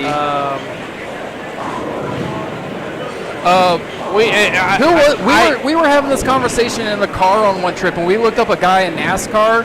It was probably Jeff Gordon, but it might have been Jimmy Johnson. And it's just like, how's that real? Jimmy. Like, it's just not going to be touched ever. They changed they have a NASCAR playoffs now because of Jimmy. Yeah, and Alan, I purposely left out Jordan because I don't really want to get started in a Jordan LeBron debate. No interest. All right, Done. all right. You hang out. I'm going to go get Game 2 updates. All right, you guys are stuck with me. Unless Emily wants to join in. We got an open mic over here, Emily Hines. Come on, just talk about bowling. Oh, John, stop it. It's not Jordan versus Kobe. But. Oh, Ali, that's another good one, CT. Emily Hines is going to join in. I don't know. It's not on. It's not on. You can't Is hear it on? the headset. So, is Clint bowling? Clint is not bowling. He's at the hotel, Sandy. So, we're going to talk about whoever's crapper handwriting's on the bracket. Jeez. Didn't even get her a chance to get on that set Wow. before you went full jab. I don't know who this guy is, but he does not sound like a nice person. Alan Riley. You don't know Alan Riley? I don't know who that is. Does not ring a bell. Don't worry, you're not missing a damn thing. Just told her how to spell Tyson. Yeah, she misspelled. Yeah, she didn't spell Trevor. No, I did an I instead of an A by accident. Oh, whoa. Hang on. I Josh Chapman, you still don't even get. If you have not watched Top Gun, just exit the chat now. Now we have another Top Gun. So we have, you know what? Speaking of goats, we have the GOAT movie and the GOAT movie's sequel. Like, that's all the GOAT right there. You haven't watched it? I did tell him to leave the chat. Jesus.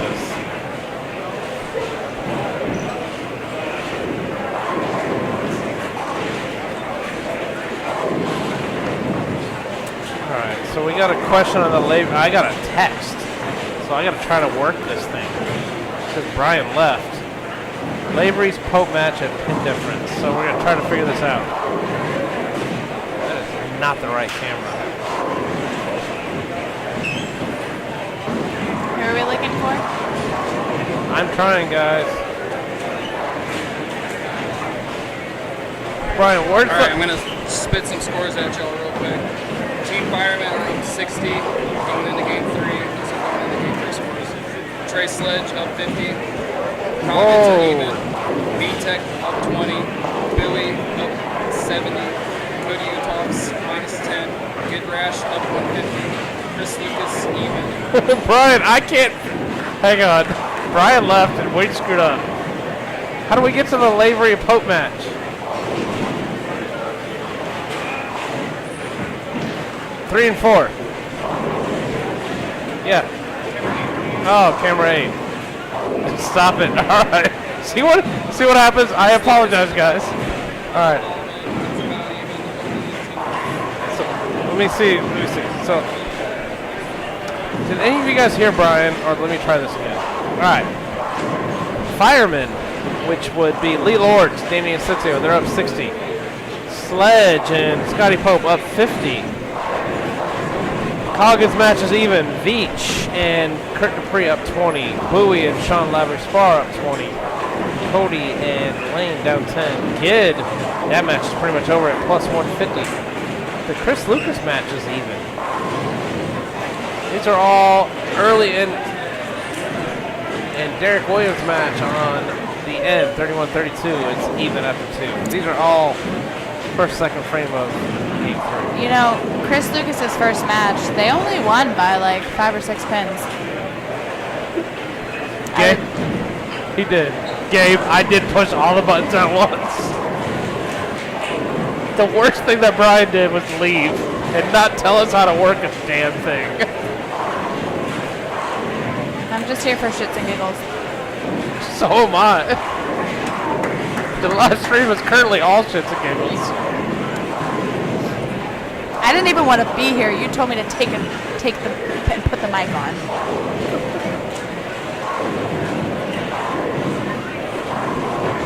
Oh, this Alan Radley guy sounds like a pretty swell dude. He's an asshole. I did cuss.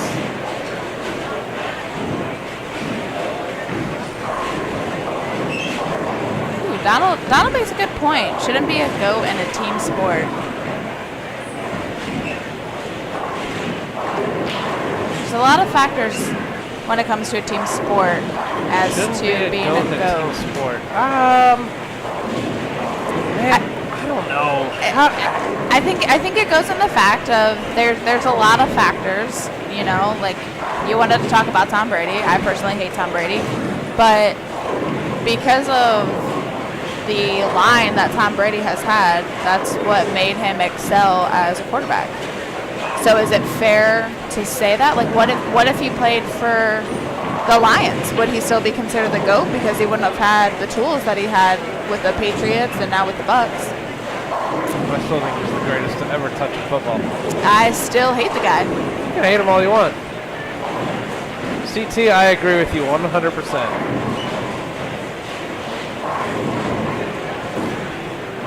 I'm not necessarily disagreeing. I'm just saying it's a good point to think about. It's not something I've ever thought about, but it makes sense. To me, when you can prolong it for that many years in any sport, doesn't matter what sport, even in a team sport, when you can prolong it for that long and be that good, wow. I think the true test of saying if he would be the GOAT is to put him with the Lions. Well, we're not going to find out. No, we're never going to find that out. That would be amusing. I would love to watch that, though. Individual sport. Well, no. The answer is yes, John. Ellen, you still suck at all of it. Hang on, we're going to... So, this match right in front of us, the Houston match, is a 3-pin match through 2 games. So, I'm going to divert to this match for the time being. So, we got Parker Capra, Josh Arolo's up 3 on Andres and Ryan. So, while we all want to look at those matches on 1 through 4 as the big-time name matches, this is some of the good stuff right here.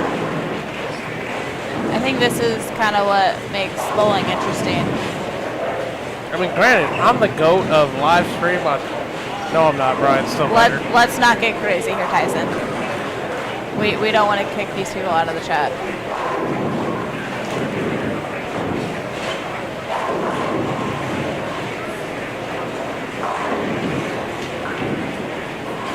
Calm down, Emily. I didn't do anything. Well, you can talk. You ran your mouth. I'm over it. You asked me to get on live stream. But anyways, the GOAT talks comes from the overuse of the term GOAT. It takes a lot to maybe earn the GOAT title in any sport.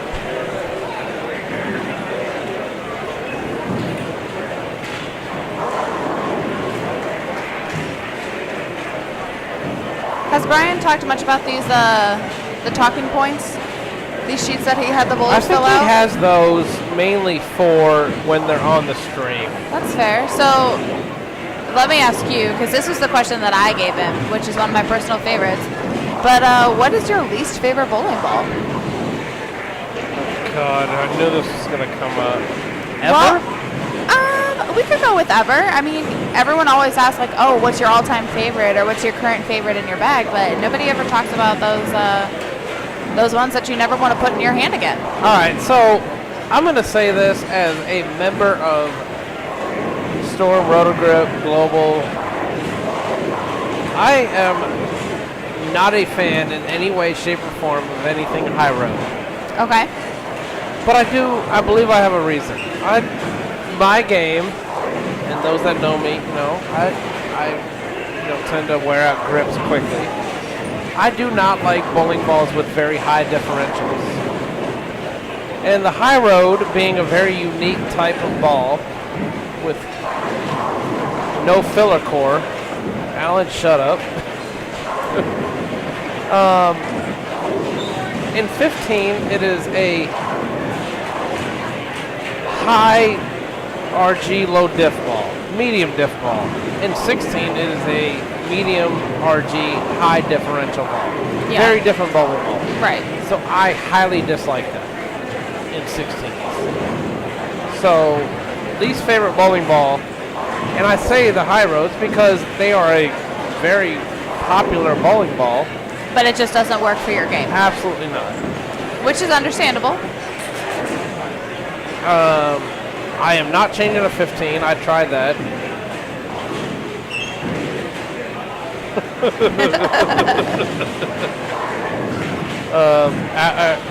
John, ironically, I threw 15 last year at this tournament, but I really threw the pitch black almost every game, so it didn't really matter.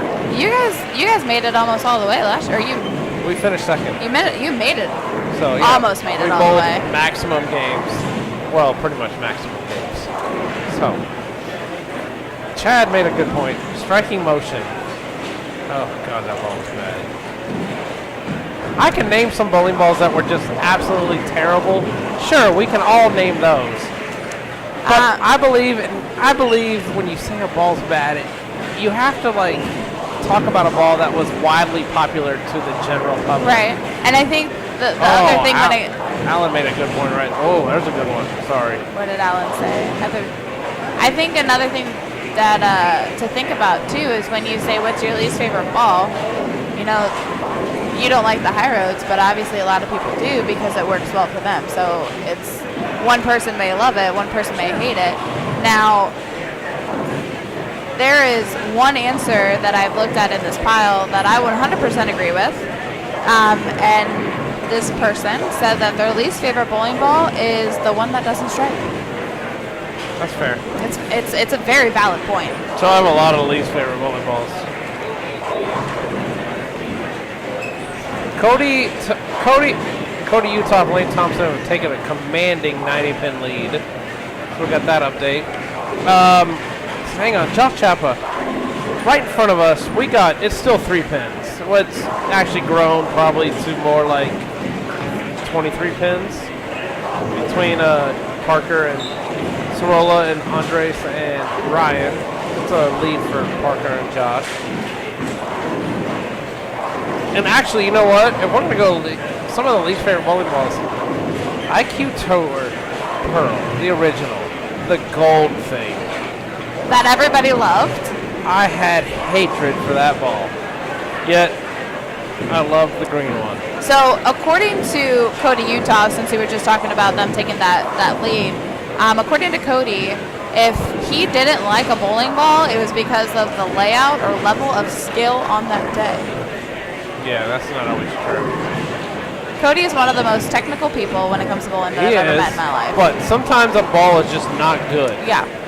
Sometimes I worked for a ball manufacturer. Sometimes we made bowling balls that were flat out awful. Cover, core combination were just train wrecks. Believe me, sometimes I had to sell those balls, but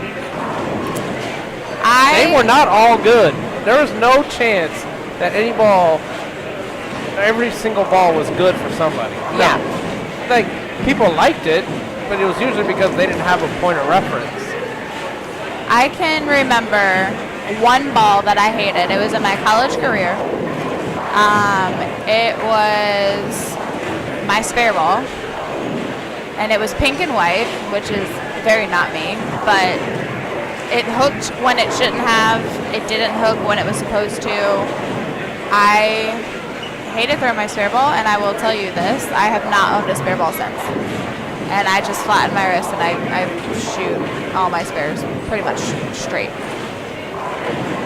You know, and I'm going to go, I'm with you on that. I've done that too. But I'm going to go a little bit vice versa. When you say least favorite bowling ball, I the same time, when you say favorite bowling ball, what's funny is when you ask that question, and I'm not asking that question, so please don't bombard the comments. Everybody bombard the comments. Oh, what? All right. Firemen are up 15 on the Barneses. Pope and Trey are up 60 on ALS and Stu. So we got some upsets brewing. So we will stay on these for the moment because the guy that knows how to work the cameras better than we do said, I'm on it. Oh, there's a split for the firemen. Firemen, you know what? Firemen are up 15, but suddenly it's a little bit of an adventure. Bowie and SLS are up 100 with 3 to go. Is that a big 4 on lane 1? No, it's not quite a big 4. It looks more like 2, 4, 6, 10. Oh, yeah, I see it now. So, anyways, but Brian's coming back, so we have.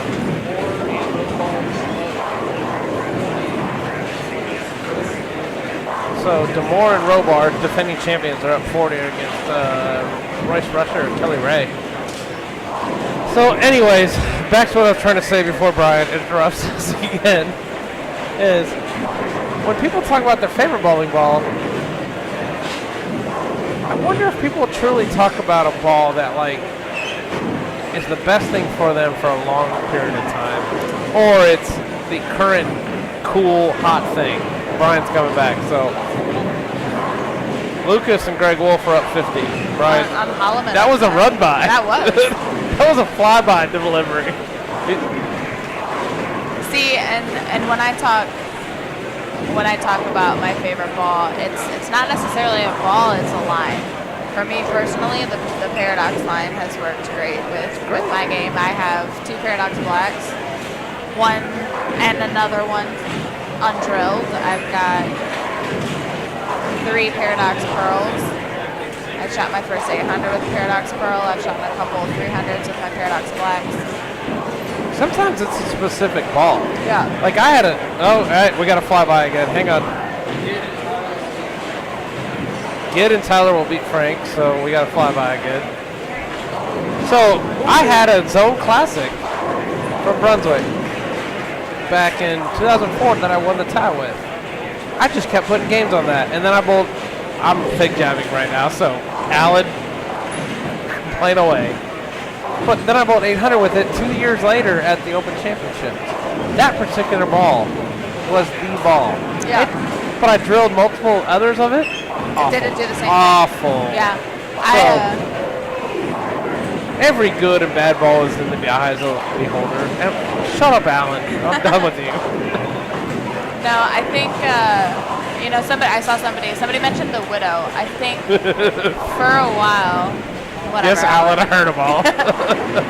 I was just trying to make a point, Alan. But somebody mentioned the Widow, and I will say for a while one of my favorite balls was the Black Widow, the original Black Widow, and I had one in 14, and I got a new in-box one, a 15-pound ball, about 5 years later.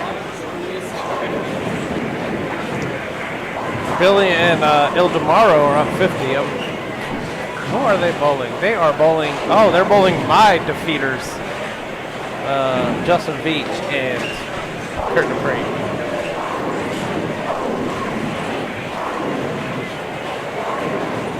See, Patrick, that is the perfect comment right there to say that not every line is great for everybody. Because the V2 line was one of the most successful. Alan, Jeffrey and Tyson are a solid 800, 900 points behind in their match. I hate Alan. He is a nice lady. He's a jerk. I think it's a Missouri thing. Us Missourians. Alan, I want a refund on the Calcutta.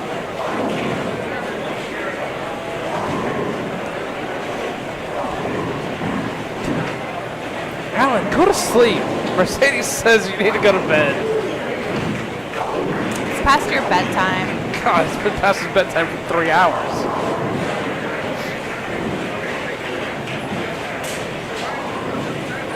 I don't know what's going on with Stu and ALS, but Stu is pumped. I can't read it. It's too blurry. It's very blurry.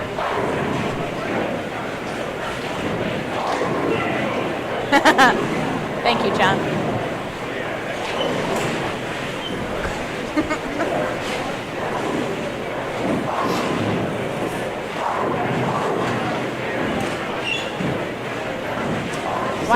Why isn't Alan here this year? Because he would rather sit at home and talk shit to us. That's fair. That's fair. I will be up to root Tyson on. I expect you in the bowling alley tomorrow morning, Alan. Does anybody else have any brilliant questions? I mean, I legitimately. Please don't ask him a brilliant question. We don't want to make his head hurt. He has to be up early tomorrow. So, Alex, just don't ask anything. We've got people like grunting. Oh, we got high fives and stuff.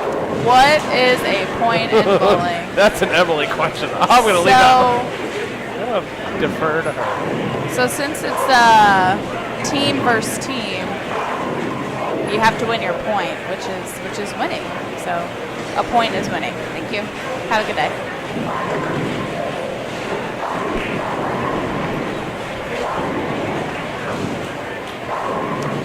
Well, that's a good one. I brought 9 in the center. I threw, with any seriousness, I threw 3. I brought in 0, and I successfully threw 0. Dan the Legend Shay is in the building. Not Dan and Shay, just all one person. What is the point of bowling? Oh, what is the point of bowling? We don't have time Well, for all John that. Avon says you're not supposed to drink beer while you bowl or eat chicken wings.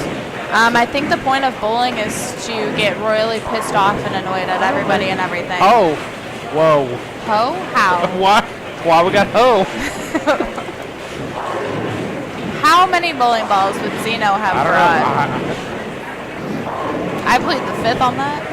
How many bowling balls would Zeno have left in the building after the tournament? Maybe a better question. If I had to pick a number, I'd say Zeno probably would have bought 15 to 18. Wait, Alan, you moved? He Sorry. did. Are you not paying attention? Like, Keep up, Tyson. Like he left his cool house? I'm done. I can't even be friends with him anymore. I'm done. Start time in the morning. First squad bowls at 9 a.m. Oh, we got Brian coming. Sledge. So we got, this is good stuff. So this match right in front of us, which is hard to read the scoreboard, we got, going to the 10th frame, we got Trey and Scotty up 11. But based on Stu's 4-bagger, I'm not sure that's 11. Maybe Brian's reading off that, but we can't see the scores. Unless he did the math. But we'll never know because, like I said, we can't see the scores. What kind of friend is he, Tyson? He's not. So, Alan, did you move? Like you? Yeah, they bought a house. You remodeled? No, he might have like. In Corinth. Is that how you say that? I'm not Corinth. from here. Like you remodeled that cool house and stuff, and then left it. I hate.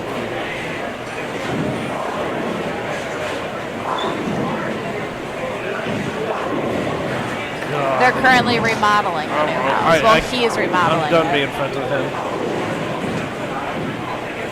Wanna buy it? It's for sale. I hate you, Alan. I'm done talking to you. PG3 match. We will get to that in a minute, but this match right in front of us on 3 and 4 is big time. The temperature is down pretty low, Sandy. That's what he means by cool.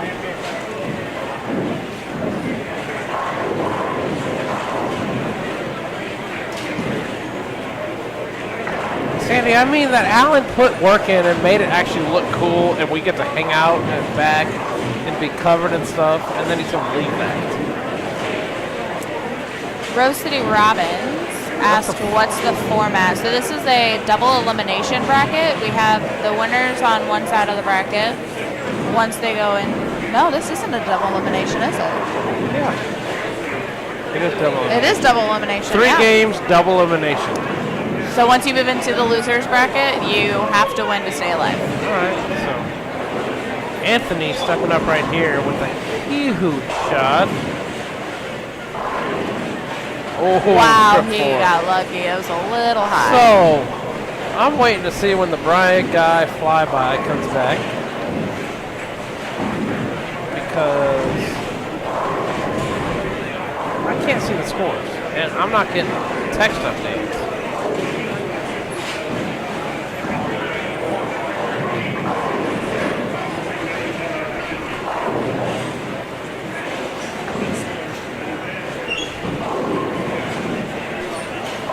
So I do know that Trey Sledge is doubled. Anthony Lavery's Spar is doubled. On the bottom, we're seeing a blur. Total wood for the games, Rose City Rockets. Total wood.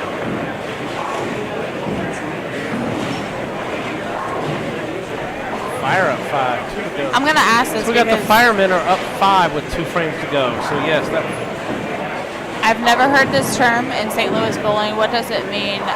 Best of 3 or total wood? So best of 3 is you bowl 3 games. Whoever wins two games first. Okay. Total wood would just mean total for all 3. That's Okay. we're bowling just total pin count. So I've never heard it that way. the Snowman doubles Okay, I don't know in what January that is. in Oklahoma, they bowl best of 3. If you win 2 games, Okay. game 3 doesn't matter. You bowl game 3 only for brackets. Copy. So Scotty Pope, all right, as we're getting up right here,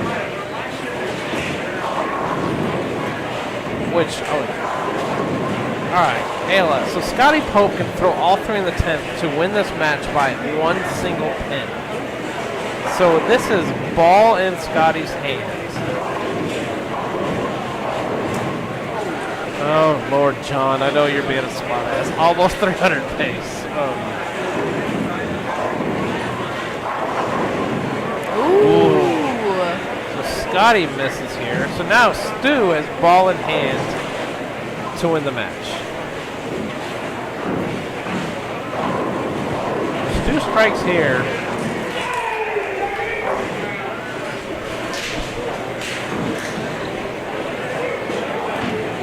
Big shot. Big shot. Trip it? Oh. Crumbles the 4-9 to pretty much shut out the What match. a shot. Excuse my cough. I apologize. COVID. Nope, it's over. Maybe.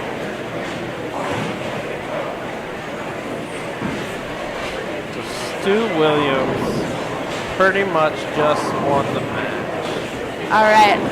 As Emily's got to go to work, I so you do. guys are stuck with me. I'm sorry. I'm Apologize. really sorry, guys. So I'm If you going- stop asking questions or stop commenting in the chat, we won't have anything to talk about. Stu and them have won. I'll stay right here for a moment to the Firemen, because the Firemen are up 8 going into the second half of the 9th frame.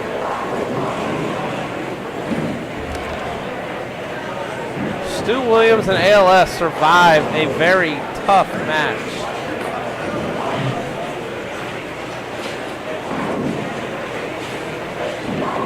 That's not my fault, Mike Owens. I got my guy complaining about 31-32. That's a great pair, Mike Owens. All right. All right. All right. Danny Inocencio, one of the grinders out there. What's up? Oh, Lord. Jeffrey Young is sitting in. He might put the headset on.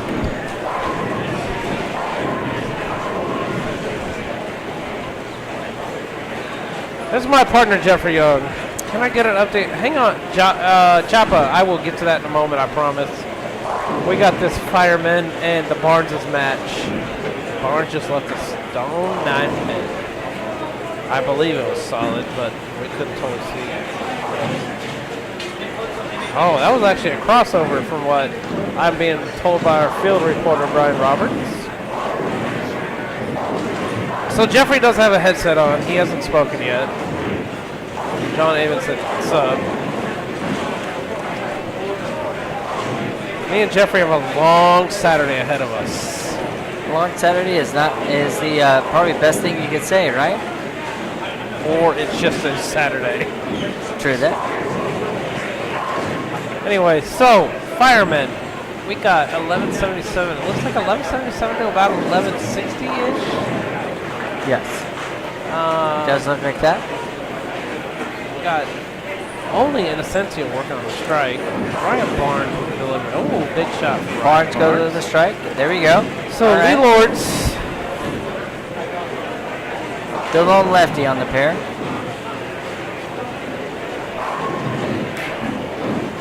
Oh. All right. So.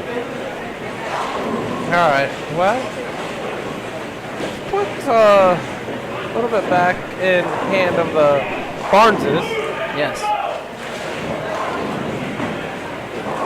I hear some hooping and hollering around the building, but I'm not 100% sure where it's coming from. So anyway, Josh Chapa, I'm not going to get to that match, but Parker and Josh Sorella have dominated Game 3. Parker is maybe looking to strike out for 279. Andre's pulled 172. Huh?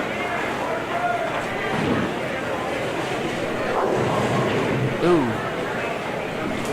8-1 by Lords, got a 159 in the Anyways, yes, finishing game here. So, in the favor of the Barneses at this point. Ryan Barnes. Barnes. All right. 4-pin. This got a little more interesting. I got a score update. Let me get a score update from my field reporter. Ruiz Rogers win. Danny needs to double to force Chris to do the same. So it's actually coming down to the anchors, which is awesome. So, but anyways, Billy Rogers, Ildemaro Ruiz, they are victorious. They will move to 2-0. Brian says, take it back. Hang on. Danny double is a shutout. All right.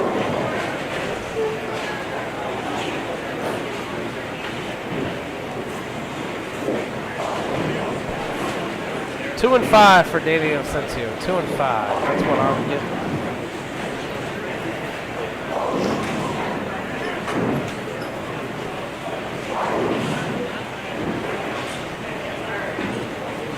My daughter is FaceTiming me as we speak.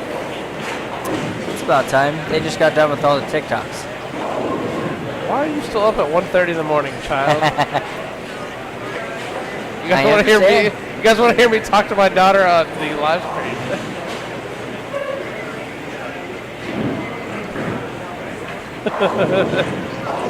All right, we got you, Cody Cook. All right, Danny Asensio stepping up for ball in hand. Oh. All right. 7. So now it's totally in the hand of Chris Barnes. Chris Barnes. So let's see what happens on lane 1 here. Love you, kid. Talk to you tomorrow. Bye.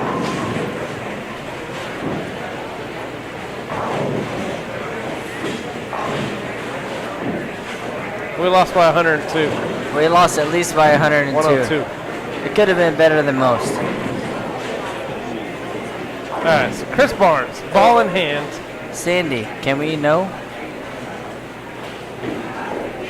Oh my God. Oh my gosh. 5 count. 3, 6, 4, 7, 10 for Chris Barnes on the left lane on lane 1. Let's see how it works. I mean, the condition is not exactly the easiest you've ever pulled on for sure. No, they can't. See, the thing is, he lost 20 pins potentially on count. Correct. So a spare here would be a spare. I'm not. I think Chris can still spare. So Chris could still be spare here. This is huge. This is something else. Brian Roberts is trying to give me updates as we speak. It's a little tough to see from the cameras here, but let's see what Brian Roberts has to say possibly. Spare good. All right, huge spare for the Incencio on lane 2. All right, so we got Chris Barnes needs to spare this. As despair can win this match. One of the best to ever put a bowling ball in his hands. Let's root for Barnes. Let's go for the Barnes because he has. Pretty close. Oh. Chris and Ryan Barnes have been defeated. We got a score update from Ryan here.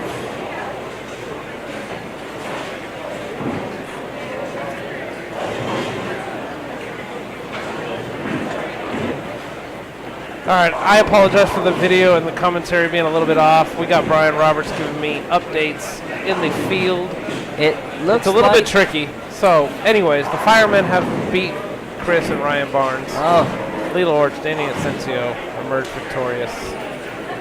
all right. Well, Down here we got Andres and Ryan who were defeated by Sorolla and Capra. wow. In a match that was extremely close after two, turned into be a very lopsided decision.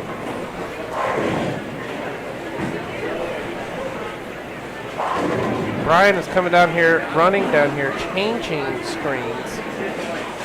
So that is Brian. I'm not clicking a damn thing. All right, so we're here at the we got Billy Rogers' money team, and I don't know where that just went. So I Billy apologize. just turned us into the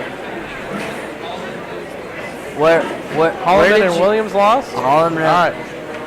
Really? So we got Marshall and RJ. What an interesting match here. So we're sitting here on 7 and 8. We're watching it tomorrow. Hopefully we get the spirit on the 10 pin here. But that's not even a close match. Brian already deemed this one a victory. So why are we looking at it? Yeah. What's going on? All right. So Okay. Brian, So watch the only match left here. Or wait, Spencer and Blake are up 50. All right.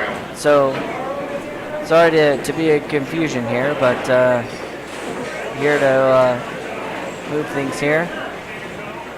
Nice job by Royce Rusher. And a boy. Team Sasba.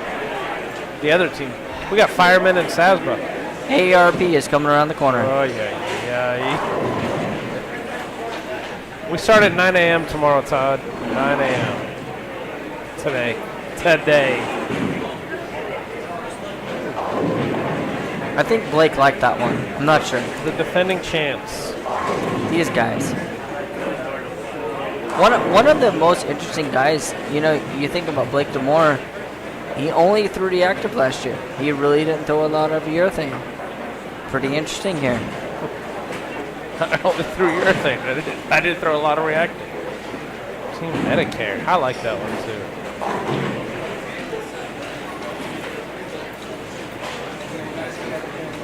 So Taylor and Seth are going to need help, but we cannot get them on camera. So still currently we just have this match.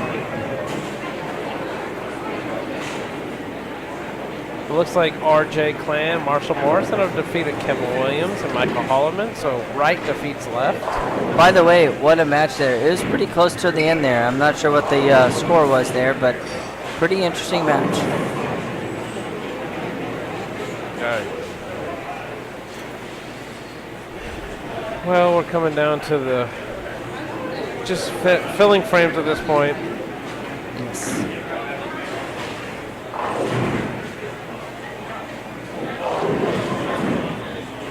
I'm trying to find out John. I have not seen Lucas in a few minutes. No, we have not.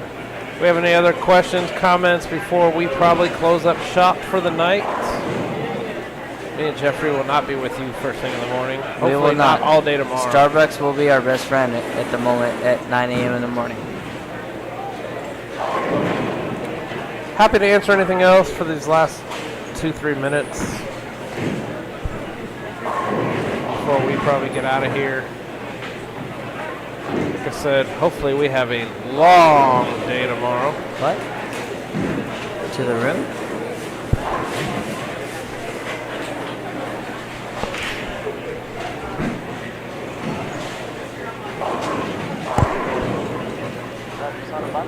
Chris, Lucas, did you win? Chris Lucas was victorious.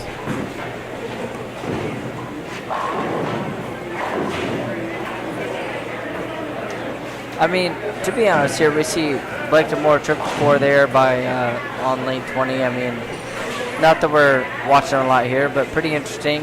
Hasn't used a lot of urethane. Dave, I threw pitch black, and then once our match was decided, I threw a little bit of phase 2, and it actually looked pretty good. So it gives me another option in the morning. Tyson's phase 2 looked pretty good. I mean, I threw a little bit of urethane there and didn't really try a lot of reactive here, but you know, we'll see what tomorrow brings. I mean, tomorrow's a completely different story. We'll see what happens, and yes, we'll go Dan, from there. we do know what pattern we're bowling on. It's 36 37 feet, feet. 36 feet, Yep. 34.8 mils. It's 1.9 to 1 on the right, like Yep. 1.4 to 1 on the left. So they're not exactly the I guess you could say the easiest, but the best we love about it is they're very different on both sides. So that's the best part.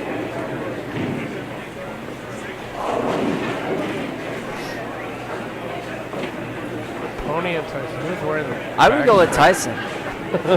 I mean, technically he could go with me because I wear most of the backpack for my son. So let's go with me, but I might want to go with the Tyson on that because I don't wear the backpack to bowl at this point. But I love the question, Alan. I love it. All right. So we got all the shaking hands. We're all all matches are pretty much decided. We're just filling a couple frames, but Yes. scores are decided. So appreciate you guys letting me sit in with you. Jeffrey Young sat in. Thank for you a so little much for while. letting me Chris be on Lucas, here. Brian Tyson. Roberts. It's great. 9 a.m. At 9 in the morning. We will be bowling all day. Yeah, It better be all we will day. be bowling all day. So you know, If you guys hear my voice again, it's probably not going well. So thank you That's all. right. Good night. all right. Good night.